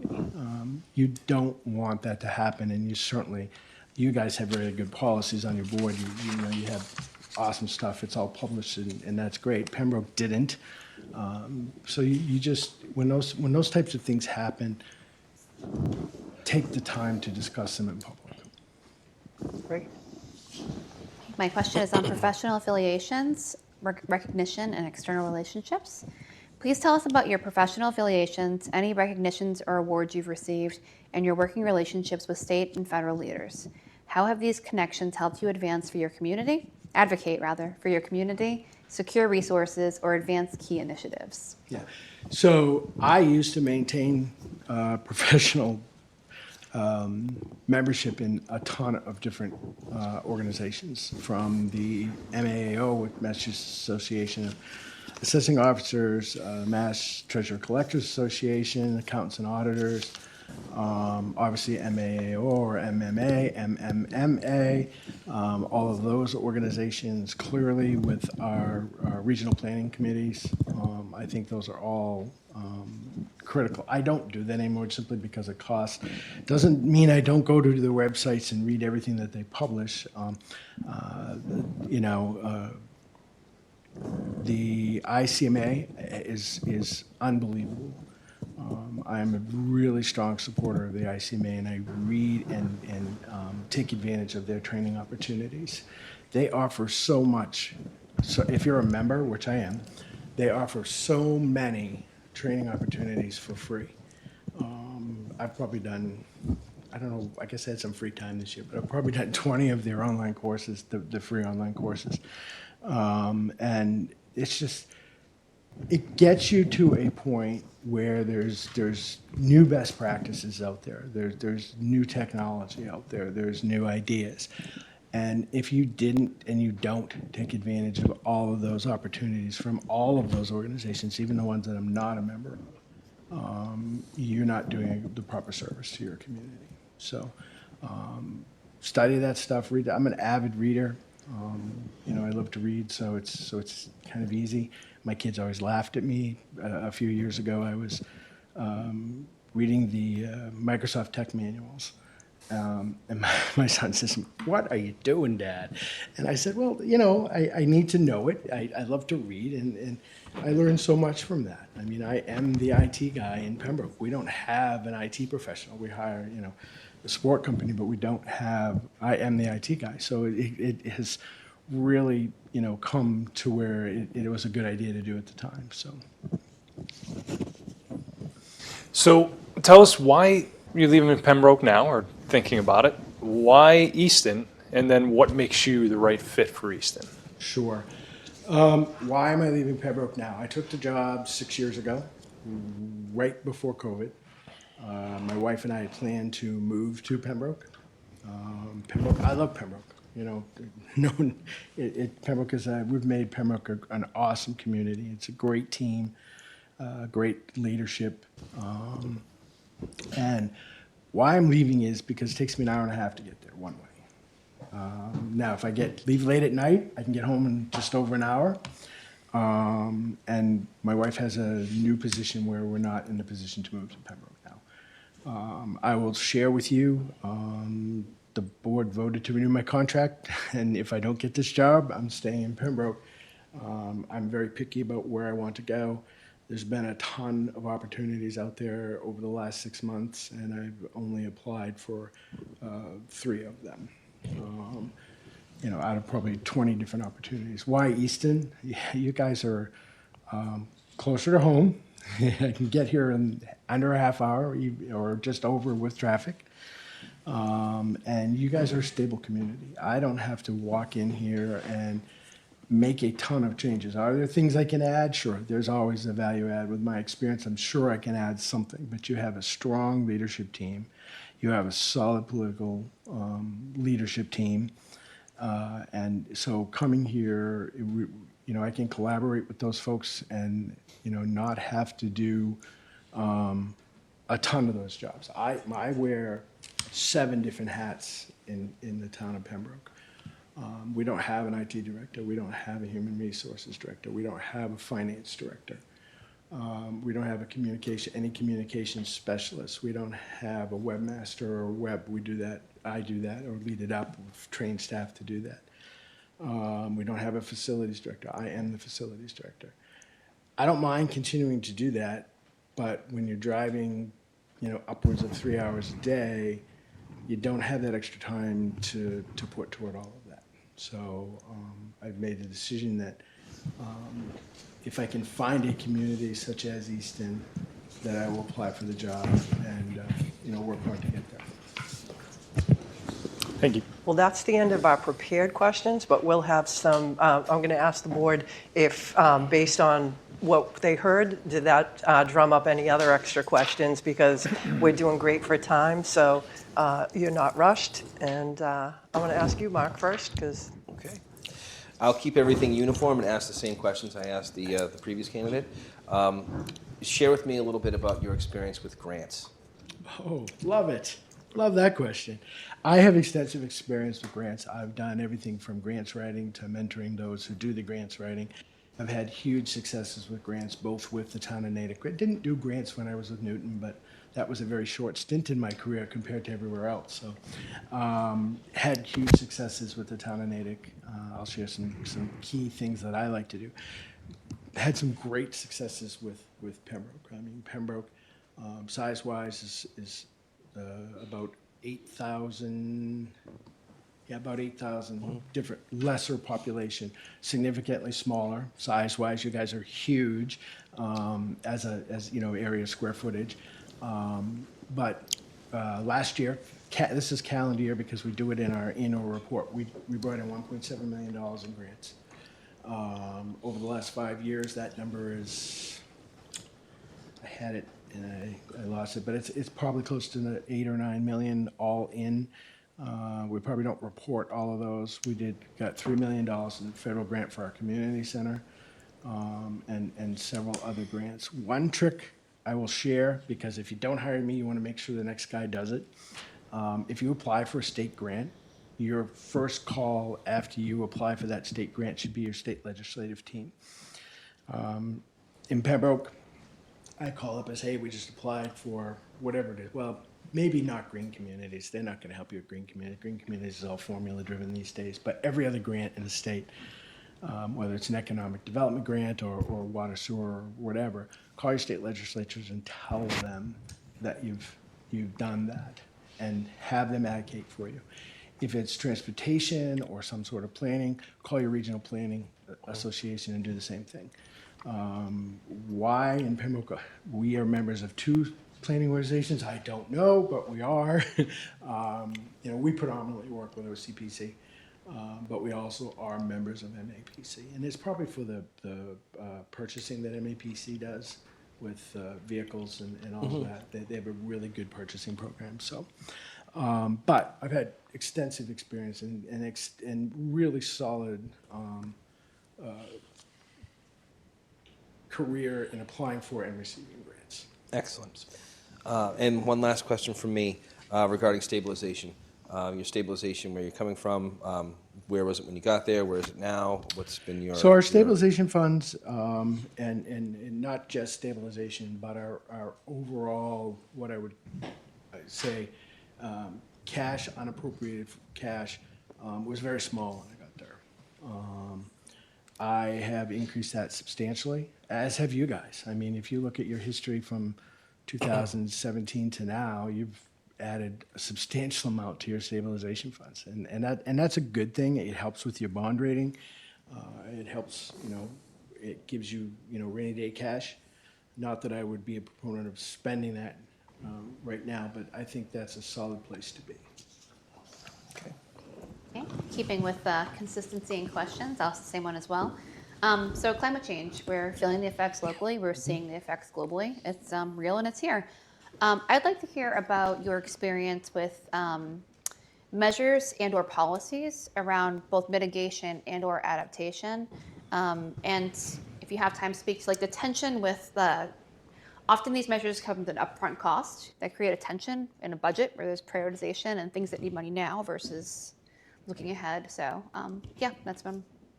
So climate change is huge. I have been really fortunate during my career to have strong support staff around me when it comes to that, so I haven't had to do it myself. Mm-hmm. Not that I haven't supported it, I have 100%. I would also go back to working with the regional planning agencies. They do a really good job with that, working with the Commonwealth. The Commonwealth has some great programs around that. Make sure you do that.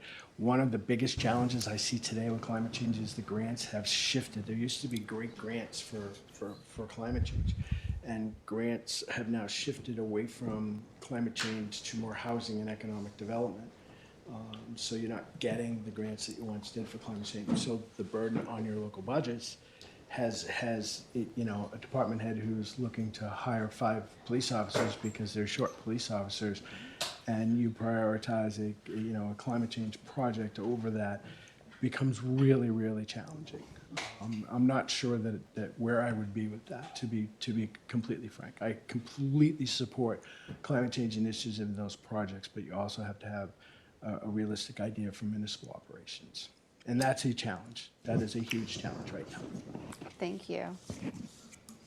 All set? You, Jamie? I'm all set, thank you. Excellent. Well, we really appreciate you being here again.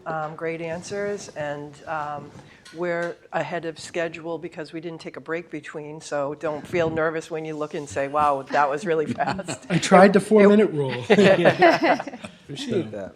So, no, we appreciate that because we like the concise answers, and I think that you answered everything comprehensively in a short amount of time.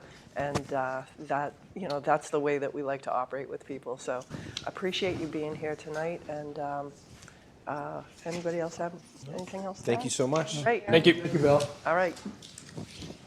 So one kind of final comment from me. I hope I'm your person. I think I'm a good fit, but good luck even if I'm not. Thank you. We Thank you appreciate very much. that. I don't think it's going to be an easy decision, that's No, for sure. it's not. Do we want to take a little bit of a break now? A few minutes. So, because Yeah. we're a little bit ahead of schedule. All right, Joe, you can put us on pause for a few.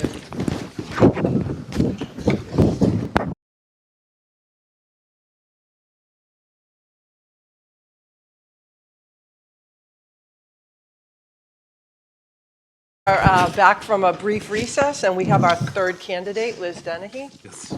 And thank you for being here tonight, Liz. Thank you for having me. There was a little commotion when you were coming in as we were all getting back to our seats, so I appreciate you bearing with us. We have 10 questions that we're going to ask you. We've got the paper there in front of you, just like sometimes people like to just kind of look at that and make sure. They're not meant to be exhaustive. We're going to ask you a question with some examples of kind of what we're looking for. We're looking for about 4 minutes a question so that we have plenty of time at the end to ask other questions. We didn't take a break between candidates, so that's why we're like running way ahead of schedule. So it's great that you were here very early, so we can get started. The first question, and we'll each ask the questions. The first question is introduction, experience, and overview. Please introduce yourself and tell us about your background. We'd like to hear about your work history, the communities that you've served, including population size, complexity of the budgets you've managed, and the number of types of staff that have directly reported to you. Sure. So I'm currently the town administrator in Plimpton. It's a very small town on the South Shore. We have a population of approximately 3,000 people. And in Plimpton, I am their first ever town administrator. So I've been serving in that role for roughly 9 years now, and I really had to forge my own path in Plimpton. One of the main directives set forth by the board at the time when I was hired was that they wanted their town government structure to become professionalized. So in my time in Plimpton, I have brought on a very capable and competent team.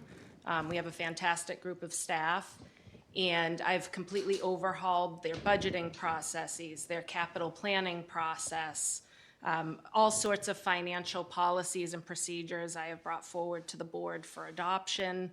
And I would say that I've more than successfully accomplished that goal of professionalizing that town government. Prior to working in Plimpton, I started out my career in public service with the city of Fall River.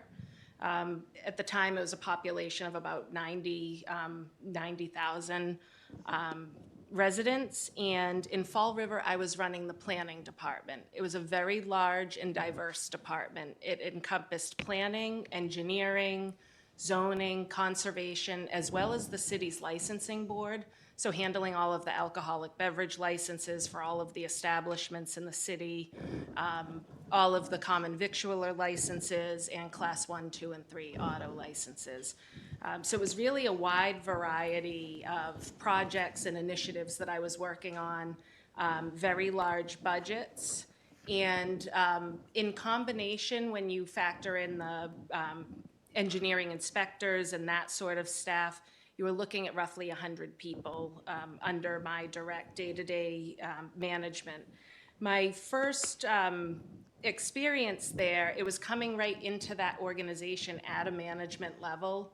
So there really was no handbook or predecessor to kind of walk you through and that sort of thing. So I really had to adapt very quickly, and it was kind of trial by fire as far as getting hands-on with collective bargaining, contract negotiations, budget management. While I was there, I worked on several large-scale infrastructure projects.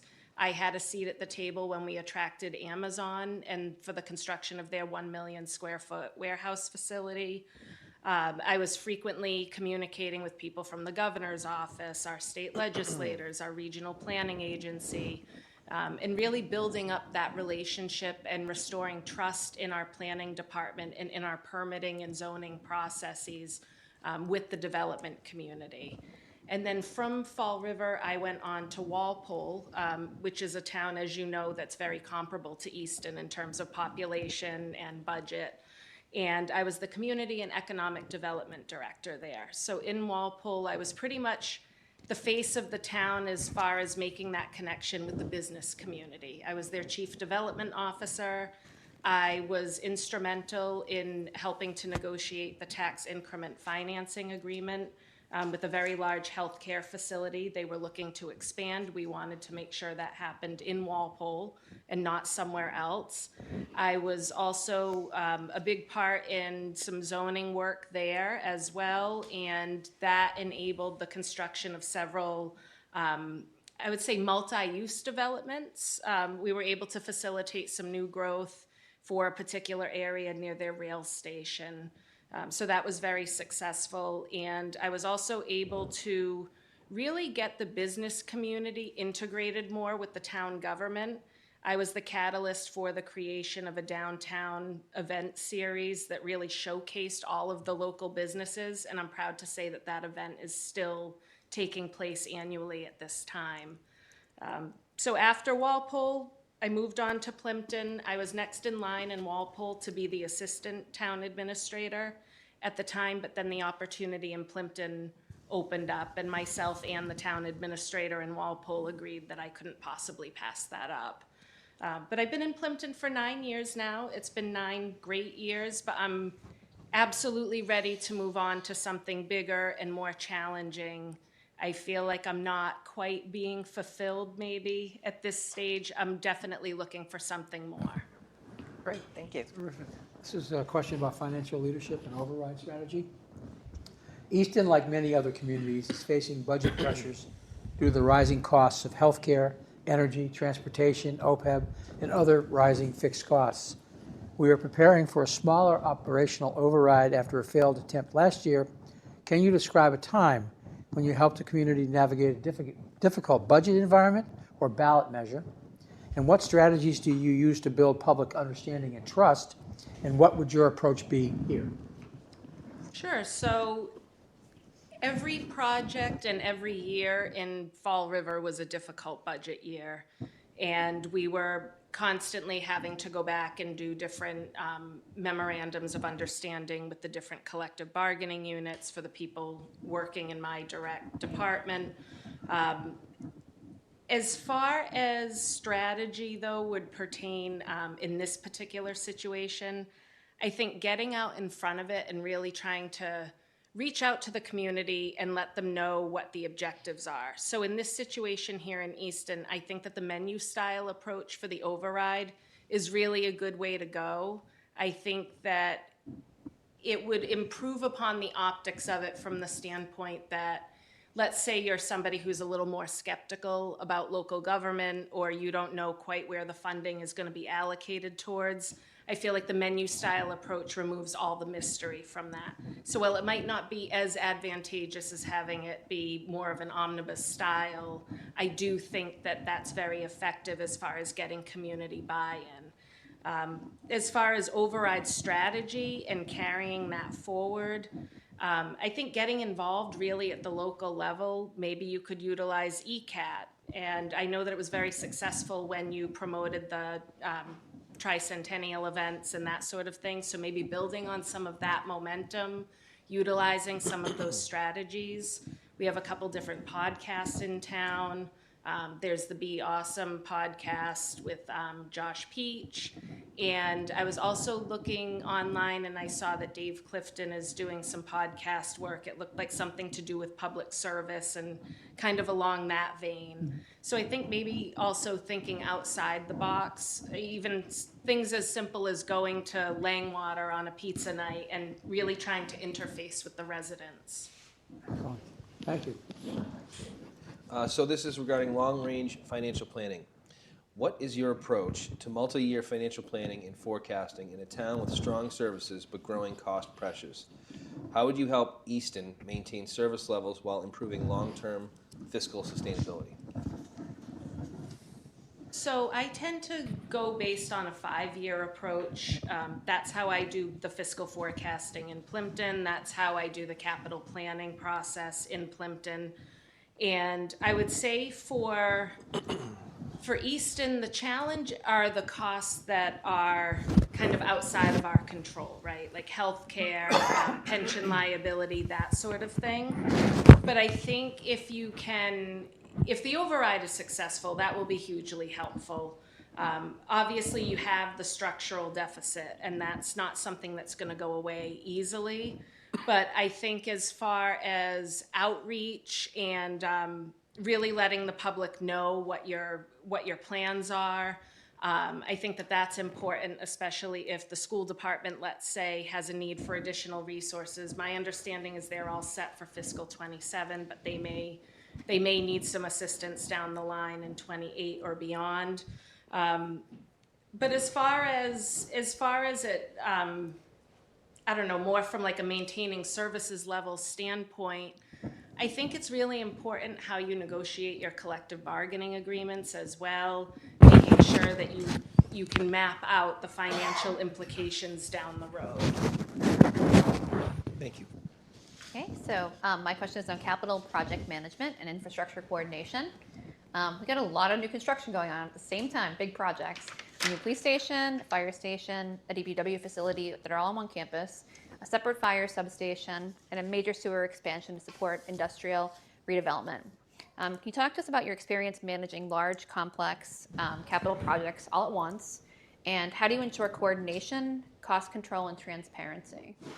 Sure. So in my time in Plimpton, I successfully oversaw the construction of a new police station. I'm proud to say that the project came in on time and on budget. And as far as that's concerned, I feel like accountability, really staying on top of the project, having a great working relationship with your OPM, I think is key, and with the department heads who are going to be involved in that on a regular basis. So in Easton's case, staying in good communication with the Public Works Director and the 2 public safety chiefs. My understanding is that currently the project here is on time and a little bit under budget, but obviously things could change at a moment's notice. So really maintaining that good communication, I think, is key. Also, as far as your question is concerned, I think getting the information out there repeatedly to residents is so important.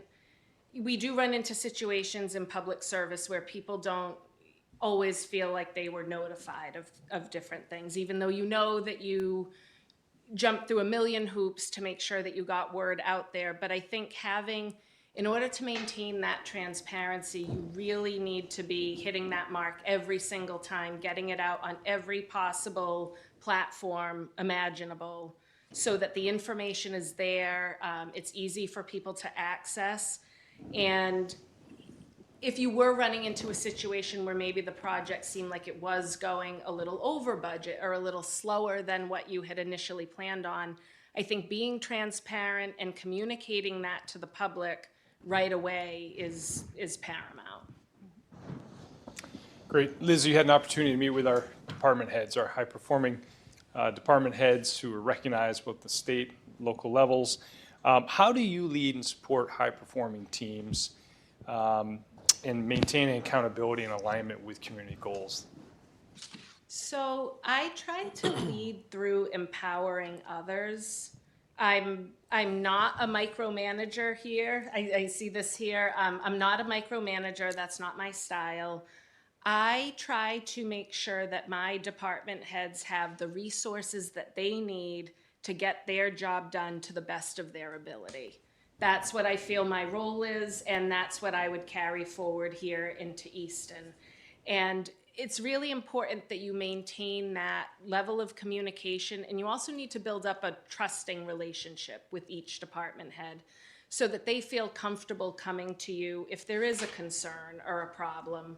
I said during the meeting with the department heads here, if anything was going on in your department that was of concern, I would want your first thought to be, let me call Liz. She'll have some helpful ideas, or she'll be good to bounce this off of. I'm sure we can come up with a solution. And I mean that very sincerely. I try to lead through empowering others. Professional development is very important to me, and I think that ties in with this question really well.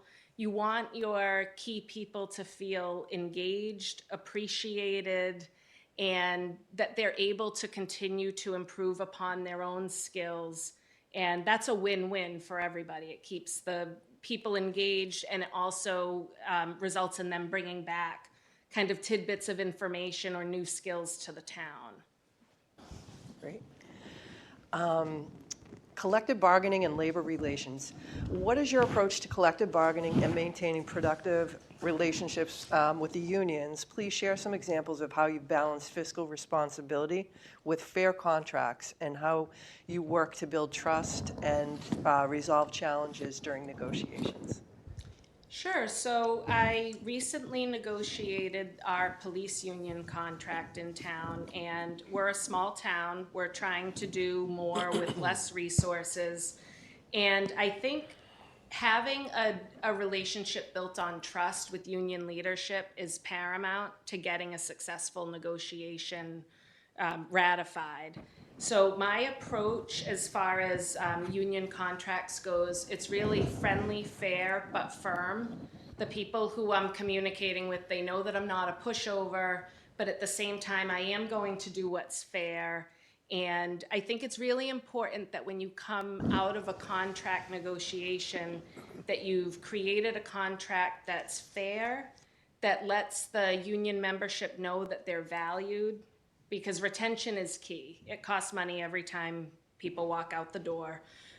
So you want it to be fair and have them feel valued, but at the same time, it needs to be defensible to the public from a fiscal standpoint.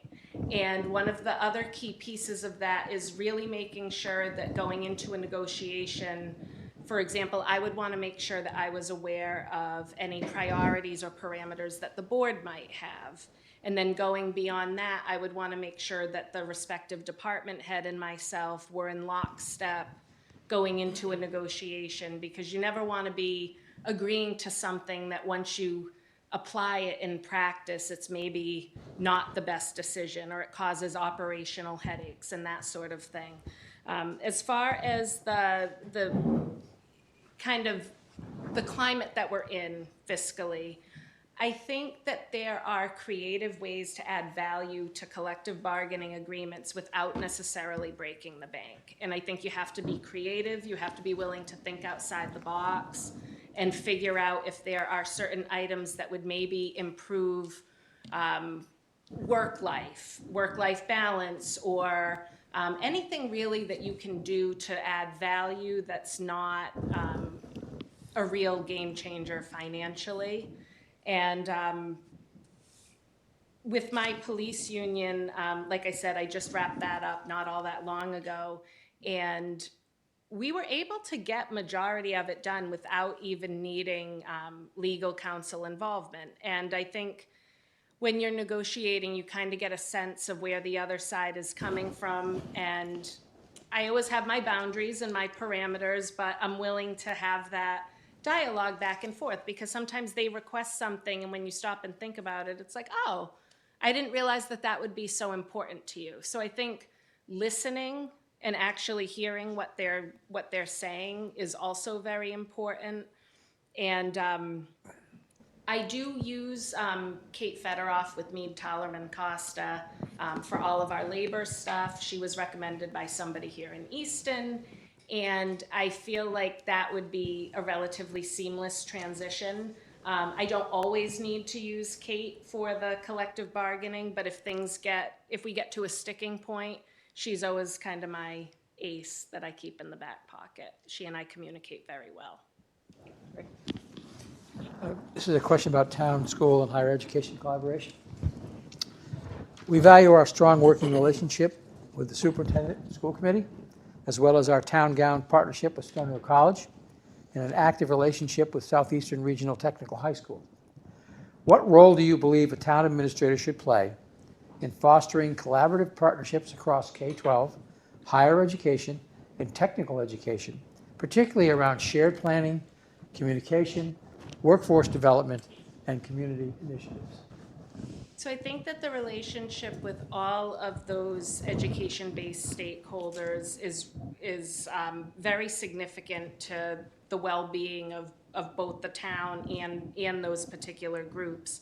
As far as Stonehill College goes, that's one of the things that excites me the most about this possibility. I understand that they're going to be constructing a D1 hockey and basketball facility, and I think that the potential is absolutely huge there to facilitate some real economic development opportunities, some new growth. The possibilities are really endless there because that facility will put them on the map, absolutely, and that in turn puts us on the map and would make us almost a bit of a tourism destination. You have people coming in maybe for a weekend or something like that, and we would certainly want the infrastructure and the businesses to be able to support that. So I think being in communication with them and really in lockstep, knowing where they were at in that process and how we could be of assistance, I think would be wonderful. As far as the school relationships with like Southeast Regional, again, and I see it here, as far as workforce development, with that being a vocational school, there are definitely so many opportunities for partnership, intern capabilities, that sort of thing. And I think maintaining good relationships with those stakeholders and really establishing that line of communication would be key. I would definitely want to nurture those partnerships.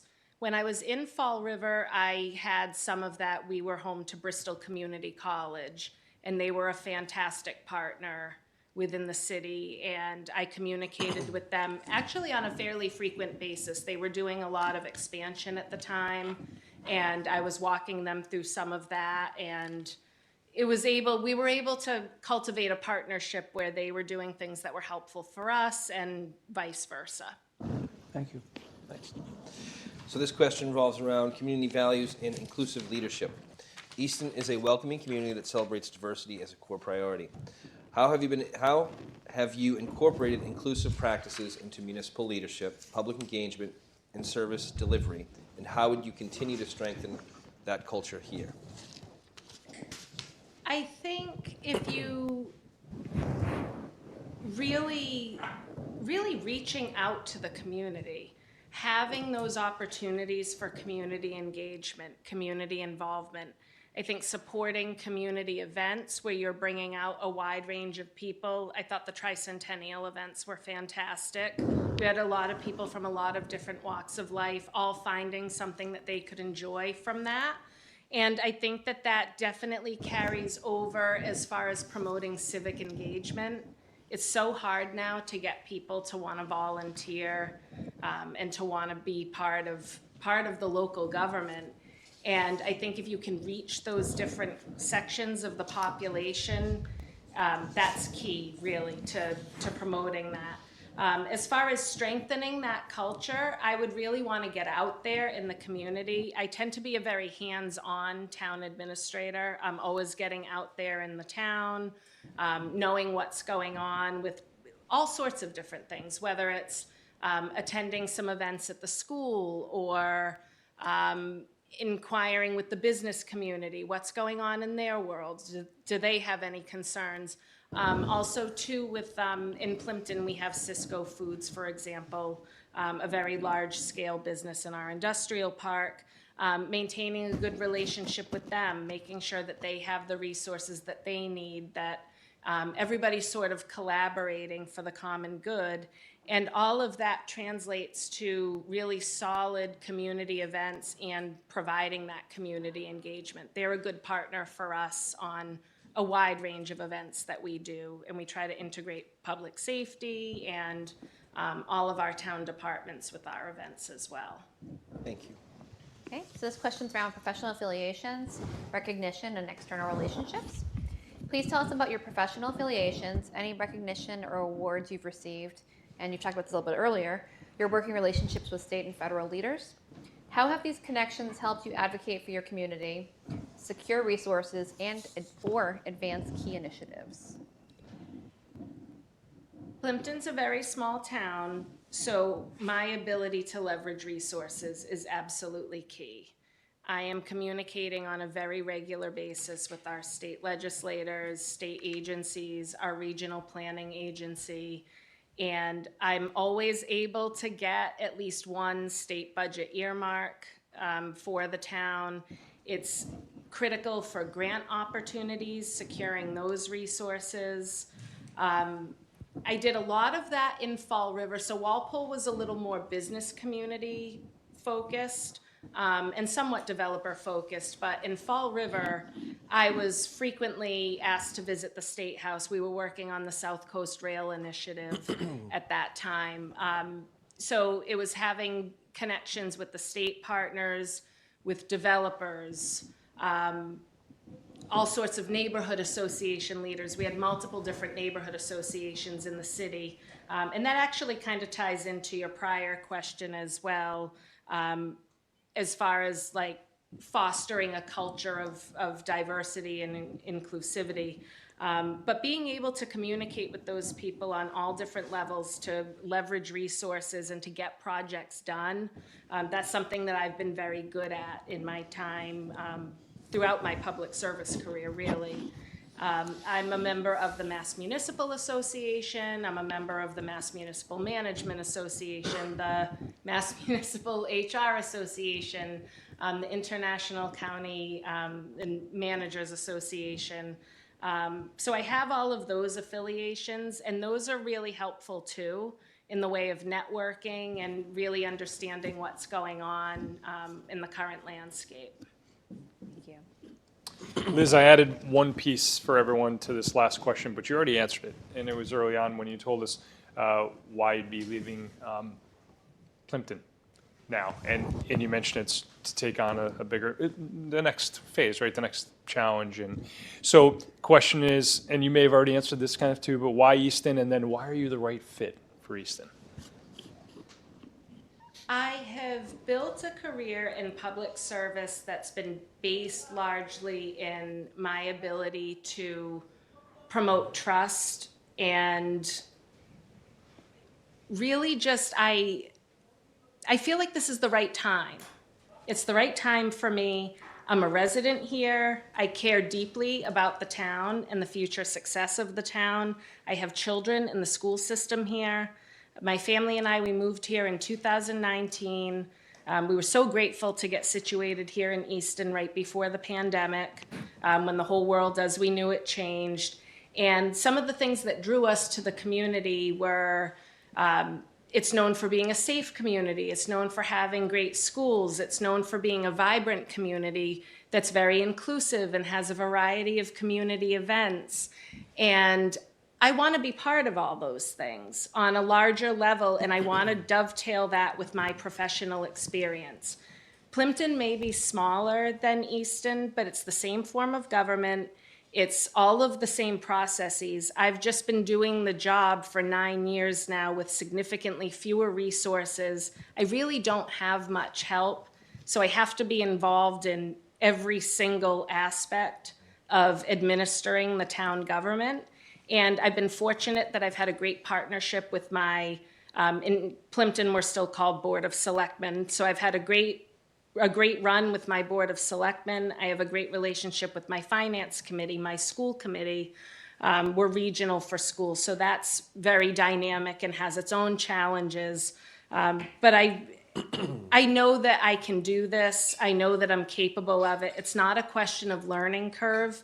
It's a question of my ability to scale up, to take everything I know, all of the relationships and connections that I've built, and really tap into that prior experience that I have in working with the development community. I've reshaped the entire landscape of Fall River's waterfront through zoning initiatives that I was the catalyst for. Those are the things that I'm passionate about, real things that you can point at and say, wow, I had a part in that, and look how great that turned out for the residents here. And I live here. It's my town too. And I would love the opportunity to be able to bring my skills forward in a positive way and really be a contributing member of this town. And I know that I'm ready for the challenge. Thank you. Well, that's the end of our prepared questions, but fortunately, we have some extra questions based on your answers. Mark's got a few, a few of us have some extra questions that popped up as we were going through this. So I'm going to turn it over to Mark. Okay, thank you. I'm going to keep this uniform, ask you the same questions that I asked the other candidates. So talk to me a little bit about your experience with grants and the importance of grants. So grants are huge for us in Plimpton. I have brought in well over $1 million in grant funding since I've been in Plimpton. And honestly, it's without even trying. It's such a small part of my day-to-day work, but I'm very good at finding opportunities, and they're not pie-in-the-sky opportunities that maybe don't have the most value. They're clear things that you can point at and say, okay, good, we got that project done. Just to give you a few quick examples, I had infrared heaters installed at the fire department. They were complaining that it was getting cold every time the doors would go up and all the cold air would rush in. So I got those installed for free, no cost to the town. A new heating system at one of our town buildings. It made it so that it's a net neutral as far as energy usage. The list goes on. I've done so much in the way of grants in Plimpton, and it's so critical for a town of our size, but I think it would be equally as critical for Easton as well. These are tough financial times, and you can't leave any stone unturned when it comes to finding financial opportunities, ways to leverage funding, and I'm very good at that. Mm-hmm. Excellent. And then if you could maybe share with me a little bit about your stabilization funds from perhaps when you began to where they're at now and how you've managed those. Sure. So we've been able to build up our stabilization fund. It's pretty much at capacity right now. We try to contribute to it every year, and we rarely tap into that. As far as our capital stabilization, that we're very measured and kind of controlled about when we tap into that and why we're doing that. Having that sort of savings account, if you will, as far as the general stabilization, that's so important for any town, but a town of our size, we have to manage every single penny. And I try to take a very conservative approach. With that, anytime I'm working with my board, the finance committee, as far as fiscal outlook and kind of planning ahead, Plimpton is a very fiscally conservative community. You need to be able to justify where every single dollar is going, and I have no problem doing that. And I think I've built up a lot of trust in my ability over the years. And along that same vein, and I mentioned it very briefly before, I have overhauled their entire budgeting system. They did have a capital plan in place when I first started there, but they had kind of gone away from it once the police station project was voted and about to come to fruition. They kind of had stepped away from the capital plan. So I completely reinvigorated that process, got the plan up to date, and that's important too for fiscal forecasting. We're having a real challenge right now with our regional school. They've just discovered that they have a fortune really in capital projects needed at the regional, at our middle school and high school, and they have not really been contributing to their funds. So, you know, there are a lot of challenges in that regard, but on the town level in Plimpton, I have a very good handle on that, and I tend to operate from a very conservative perspective. Excellent. Thank you. Like Mark, I have a question that I asked everybody. Climate change, it's real, it's here. We're feeling it at the local level. We're seeing it at the global level. I would love to hear about your experience with measures and/or policies to address mitigation and adaptation. And if you could also, you know, if you have time, address the tension between how it often requires an upfront cost to put into these types of projects and initiatives, and the tension that is with other priorities in the budget.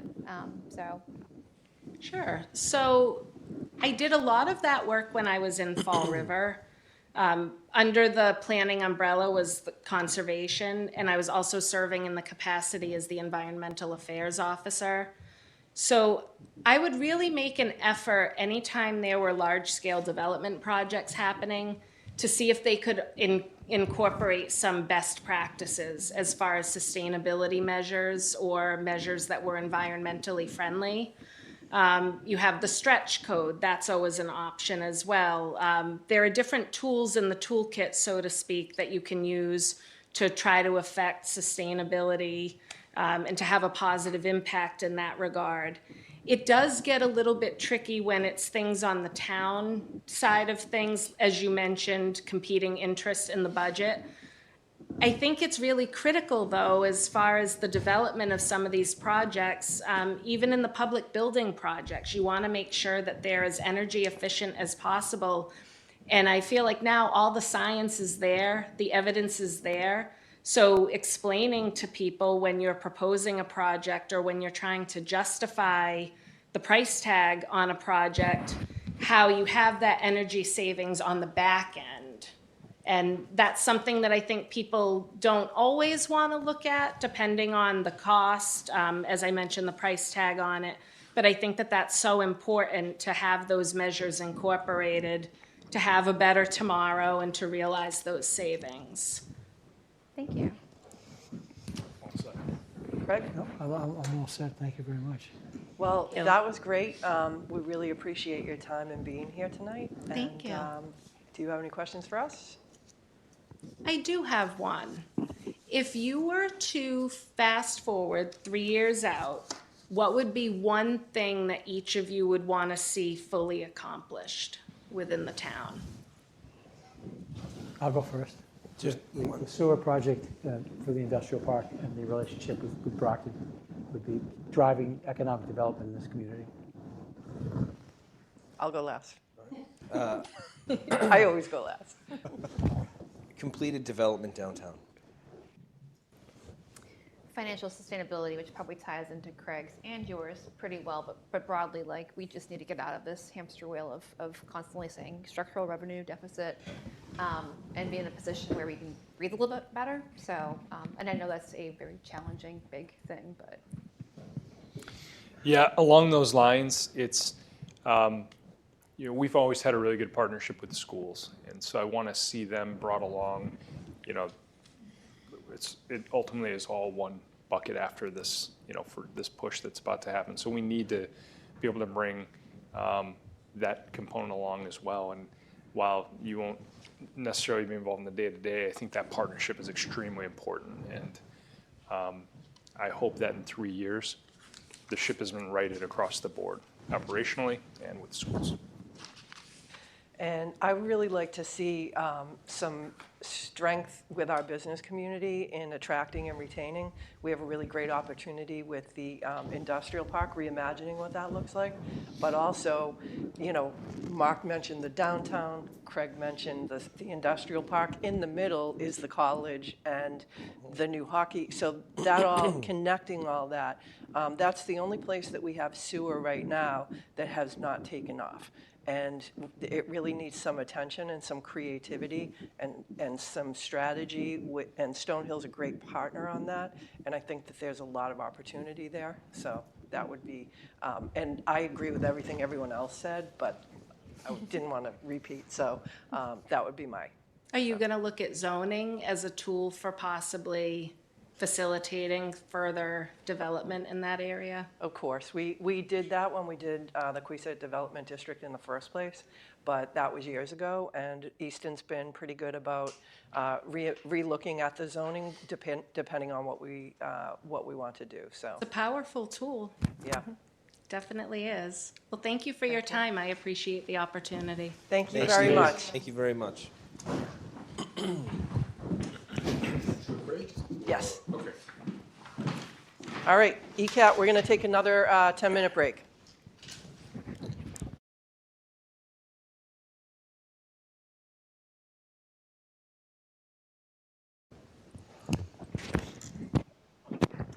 Okay. Hello, everybody. We are back. We just finished up I think, exceptional interviews, and I really want to highlight that, Bernie, and thank you.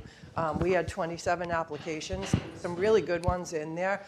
The screening committee worked really hard to look at those. I want to thank Chris Mills over there in the corner for leading that committee and chairing it. But the committee really did an exceptional job. There were some that were really great candidates that may not have been the perfect fit for what we were looking for, but you really did an amazing job bringing those forward. And these three, you know, it's tough. They all have different strengths, different experience, different backgrounds, so I'm sure we're going to have a robust discussion on that. The board does want to deliberate tonight. If we can't come to a decision tonight, we can table it to, we have a meeting scheduled for Wednesday. That will either be to continue the deliberation. If we do vote for moving somebody forward, then we will have an executive session to talk about making an offer and looking at an agreement. So I feel like we moved fast but thoughtfully through this process. We didn't waste any time, and it was a wonderful process. I really enjoyed it, and I think we're going to have a good outcome. Excellent. So the board, how does the board feel? And, you know, we can just start making comments and thoughts. Mark, you want to go first? Yep. Thank you, everybody, for all of everybody's time. You've definitely made our job very difficult, which is your job. That's right. So thank you for all of that. But just to get right to it, three fantastic candidates, all with different strengths, different careers, different places in their career. I am comfortable at this point, at the very least, reducing this from 3 candidates to 2 candidates.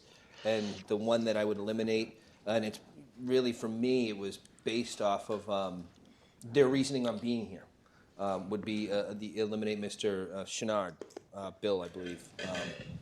And so it's just now reduced down to JB and Elizabeth, if that is a good starting point. If anyone, how do you guys think of that, feel about that? I would agree. Jen? I'm comfortable advancing that direction. Yeah, I definitely agree with that. Okay. And I do too. All right, now what, Mark? You're leading the show, Yeah, guys. okay. I mean, No pressure. no pressure. I mean, so we're now left with Jonathan and with Elizabeth, 2 phenomenal candidates that bring different strengths to the group. I'm going to advocate for Elizabeth. I loved her leadership style. It was the empowering style, but the accountability. When she spoke about Stonehill and the economic development opportunity for Easton, it seemed as though when she was talking, literally nothing was rehearsed. Everything was genuine. And I'm only talking about Elizabeth now. And at the very end, she had an absolutely fantastic answer on her reasoning for being here, for wanting to lead this community. I thought that was an absolutely fantastic reason. She mentioned trust I don't know how many times. I like, she comes from a smaller community. She has done everything in that community, from starting off in that position It's what my dad would say is chief cook and bottle washer, where she's not afraid to roll up her sleeves and get dirty, and she still literally does that to this day in the community that she works in. I love that. I think that's a massive advantage for us to have somebody like that. She seems as though the type of person, she won't ask somebody to do something that she wouldn't do herself, and she has expectations, and there is accountability that goes around, despite that that leadership style that she has. So I'm gonna advocate for Elizabeth. So I'll say that Jonathan, I like his energy level, and I like his professional background, especially with the projects that we want to continue to embark on with this community, and big one being the sewer connecting and tying in. And there's a lot of heavy lifting to be done over there with the industrial park and being able to work with the city of Brockton. But there's just a number of things from a leadership perspective that I like that he brings.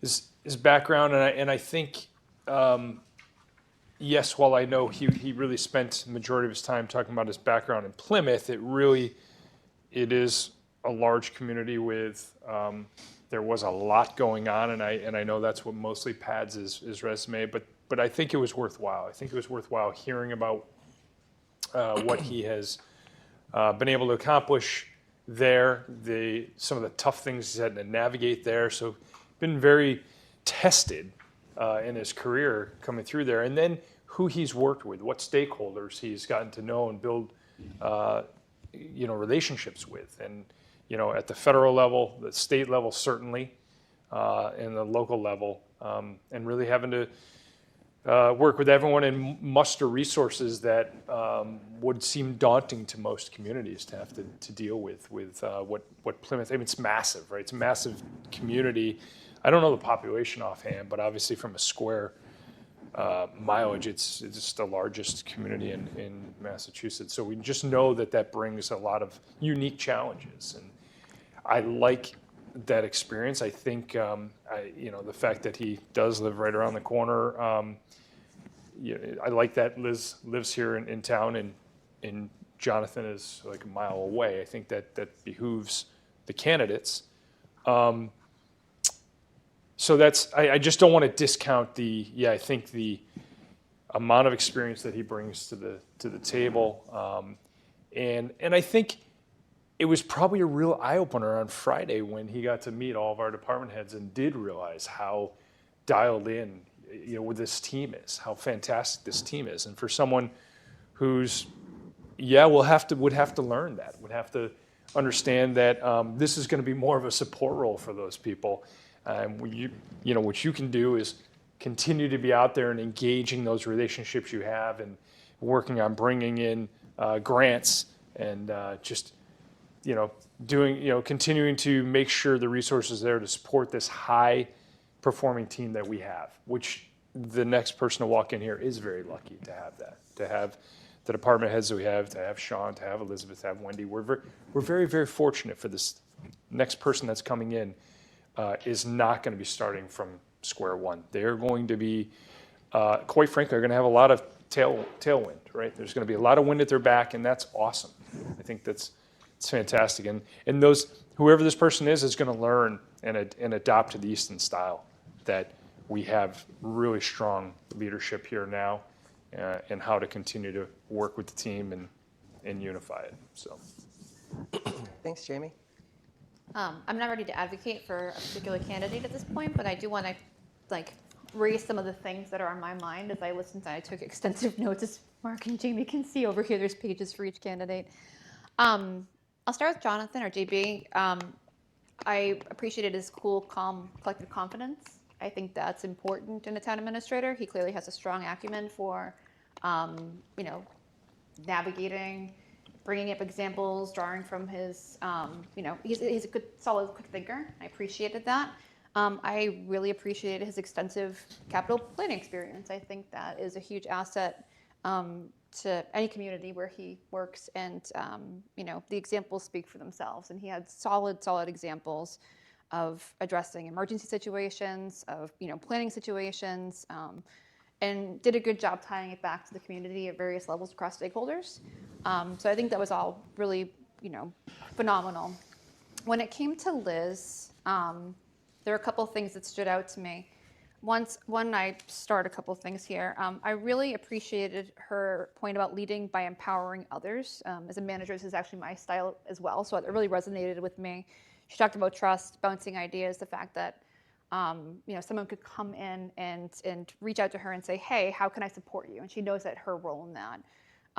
But also when she talked about the collective bargaining piece, I was confident that she also could be firm. So it's not that she's just saying, hey, we're going to do this together and hug it out. It's like, I think she has the balance of both of those coming from those examples.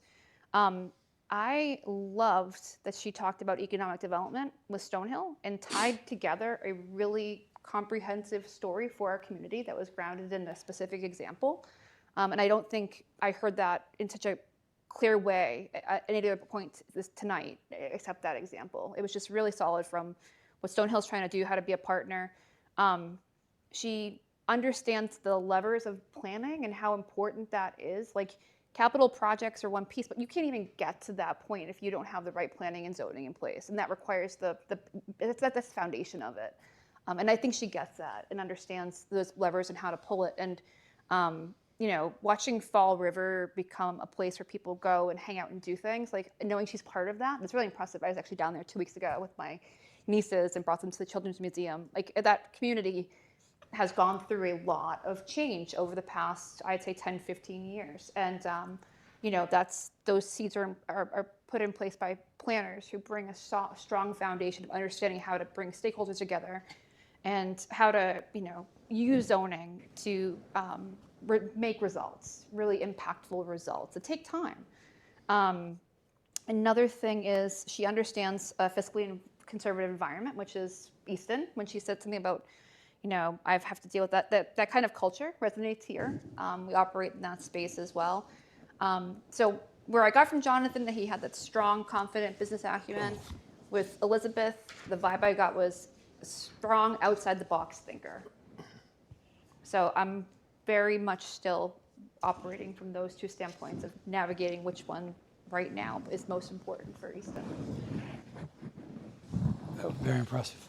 I too would like to just talk about the two candidates and point out some of the things that I saw that I thought it was interesting with Jonathan, that he kept going back to Plymouth about his DPW experience, the infrastructure issues, et cetera, which is important. And I wanted to diminish that importance. But he didn't talk a lot about the accomplishments in Avon and what he's been facing in Avon. And so that was a concern of mine, that he wasn't focused on that. And to be perfectly honest, the infrastructure projects that we're talking about, Dave Field does those projects. And that's where I come down, that don't discount Dave Field's ability to manage those projects and to get those accomplished. And I see a town administrator as helping Dave Field to do that, but not to run the show himself or herself. He's a very bright guy. JB is a very bright guy. He has some very incredibly interesting experiences. But I was a little bit concerned about the fact that a lot of his discussion was not about what he's been doing in Avon for the last few years. As far as Liz is concerned, I loved her enthusiasm. I had an occasion to be on the screening committee, the first interview. She was much more articulate and provide much better information tonight than she did the first time we talked to her. I too share the issue of trust and relationship building with town managers. As Jamie said, we have an incredible group of town department heads. I'll stack them up against any other town around here. Okay, and she knows that. She understands that. She's part of this community, and she has she feels like she can work with those folks, that she's not going to tell them what to do. She's going to be a resource, as you said. Call me up and say, do we have another idea about how to handle this? So that's where I'm betwixt and between with those two candidates now. Yeah, I'll just add one thing. I love that she owned that Plimpton's a small town, but like it's no small feat building that roll up from the All ground by yourself. up. Like that's It's all relative. Yeah. yeah. Yeah. Yep. And you could see that in her answers. So I think we'd be well served by either JB or Liz. I really like both of them personally and professionally. I've known them both for a few years now. In my day job work, I think JB is very polished. I think he really was very comfortable answering every question. He answered it thoroughly. He was very aware of the challenges that we have in the community, and he's got a lot of experience. I think Liz, her vibe resonated with me. I don't know if that's like the right way to say it, but I liked the things that she focused on and the things that she spoke about. I liked that she talked a lot about like communicating with the community. She does know a lot about Easton. I mean, she really got that connection about the tricentennial and how that brought people together. She knows Dave Clifton did a podcast. I didn't even know that. She really does seem to have a really good connection, and I feel like she's got a stake in Easton by living here. Sometimes that can be, a challenge or a benefit. She seems to be up to the task. I love how she talked about, the economic development and even writing grants. She's used to talk about, we say we do more with less.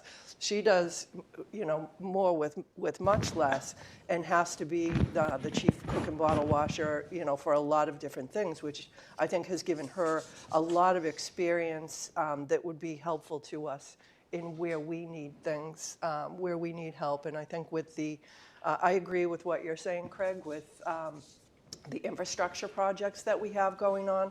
Those are well underway, and we need a town administrator that supports that.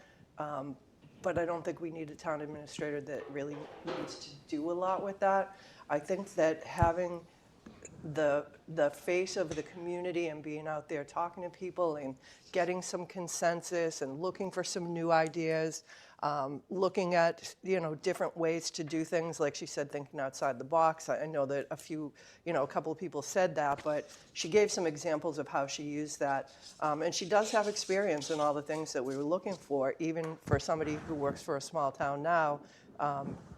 Building a police station in Plimpton, you build a police station, you're building a police station wherever. So I think that she understands that value. But the thing that I really like the most is she said she has to defend every dollar that she spends. And I feel like that's really key, especially in Easton, especially when people are concerned about making sure that we are fiscally conservative and responsible. And I think that that really drove it home for me with her. So other thoughts? I think we're down to two. Like you said, it's a tough choice, and that's a good thing. I'm glad we're in this position. I've said this before, when we have interviews in here, and when we have a tough choice, I love that. I think it's great. I think you all spoke very eloquently about Liz, and I don't need to rehash that you did. You highlighted the points that are very solid, and I think both candidates have got solid points and just very different backgrounds. I just want to point out too, I mean, you guys all spoke about JB, and I can't agree with you all more on your observations. This is two very difficult. This is a very difficult decision. These are two very qualified people. Put it this way: whoever doesn't get this will have a town administrator job in another community. I can guarantee it. They're very qualified people. Yeah, the Impressive. accomplishments are so impressive. The education, the accomplishments, the references were fantastic and lovely to read. Like it's so difficult. Well, two communities references will be happy because they all wrote, like, they're going to be devastated if somebody leaves. So it's not that they weren't, nobody's trying to boot them out of their community, that's for sure. They have very good reputations, not just locally, but throughout the state and with the legislators across the state as well. I think that was really worth noting for both of them. If I could also point out, because it came up, I think, Craig, when you spoke, or among us in this conversation, you know, the amount of work JB did in Plymouth for the capital expenses. It's incredible, very impressive. We have done a lot of that too. And I think now Easton is at a point where we have to backfill our capital investments, you know, our sewer zones. So it's not to say like we're not done with capital investments, but we really need to take a focus on economic development to backfill those zones, coupled with you know, kind of a nod to Dave Fields. JB was clearly a phenomenal DPW director. We have a phenomenal DPW director. We don't necessarily need two experts in that field per se. So that was, you know, something I was thinking of as you were going through that.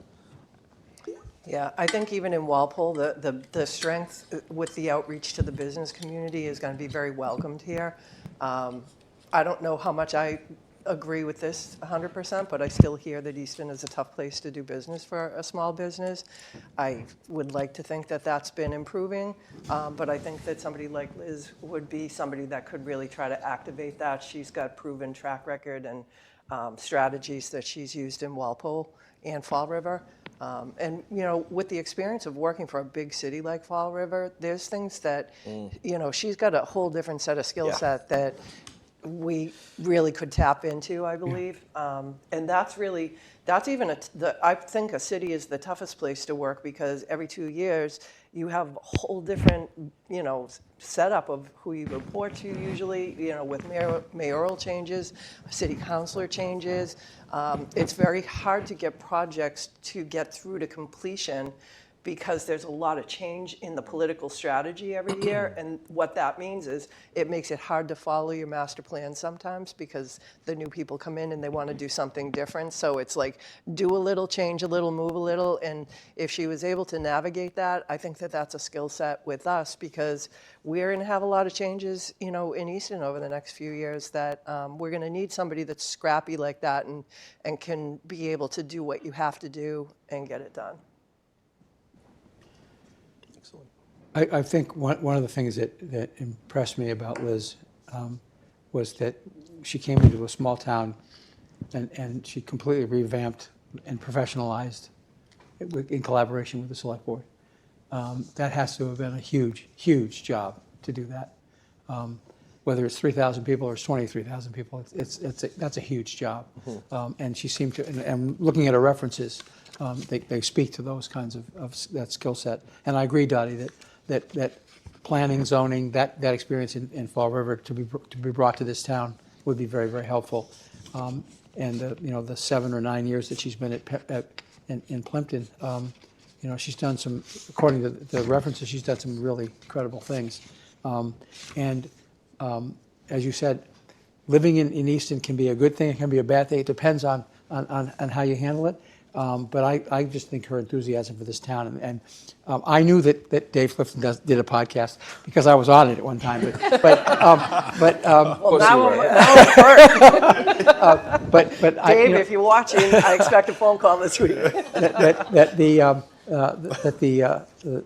Her understanding of the tricentennial and having been a part of that tricentennial. Thank you, Mark, for allowing me to take on that responsibility, because I had a great time with that tricentennial group.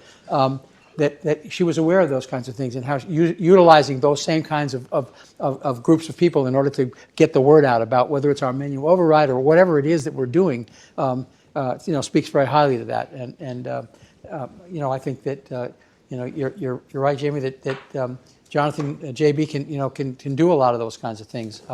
It's a very, very difficult decision. It's just. I just want to compliment all three candidates, really. It was clear they all did their homework. and they brought the points in a tactful way that showed that they understood how Easton's problems translate to their skill set. Another standout point to me with Liz was that she was the only one who actually dug into the override question and had concrete examples of strategies of like how she would go out and work with the stakeholders and do the thing. And that really, as someone who's been in the weeds of the budget subcommittee for too long, the past couple months, that was powerful because we were struggling with that same question, like how do we go out and reach out to the community when we're hearing that PACE didn't work?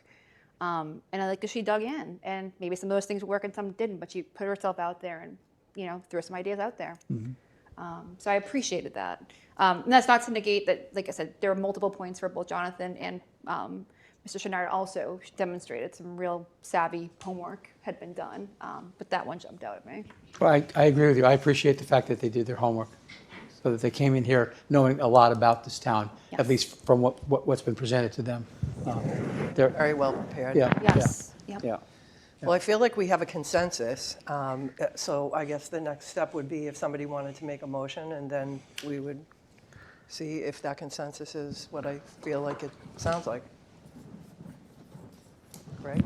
Well, I mean, I think Mark already said it. So if you want to Sure, sure. take the lead, Mark. on I that. don't know exactly how to frame this, but I'll make a motion to, it wouldn't be an appointment. It would be- Enter into contract negotiations. Is that what you? Is that what you're I'll saying? make a motion, enter into contract. Pending successful contract negotiations with. Yeah. I'll make a motion pending successful contract negotiations to have Elizabeth Dennehy as the next town administrator of Town of Easton.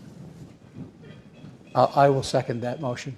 So that's Lamb and Bodger. Let's do a roll call vote on this. Stebbins, no. Stacy Dennehy. Lamb Dennehy. Full Janetti Dennehy. Barger Dennehy. All right.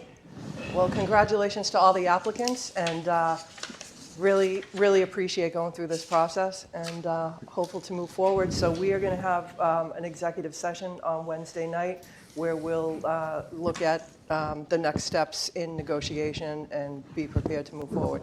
So what's in the interim step? What do we do? Does Bernie? How do we let her know that?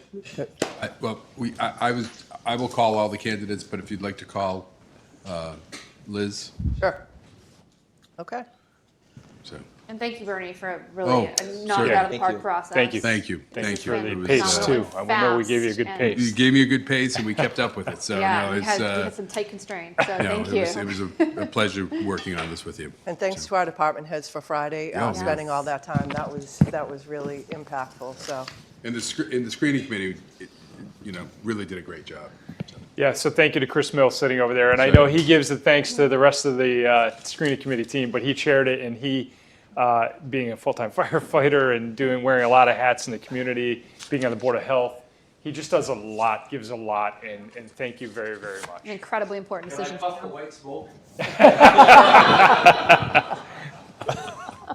All right, we'll take a motion to adjourn. So move, Barger. Second. That's Bodger and Lamb, all in favor? Unanimous. Thank you. Thank you all. Thank you.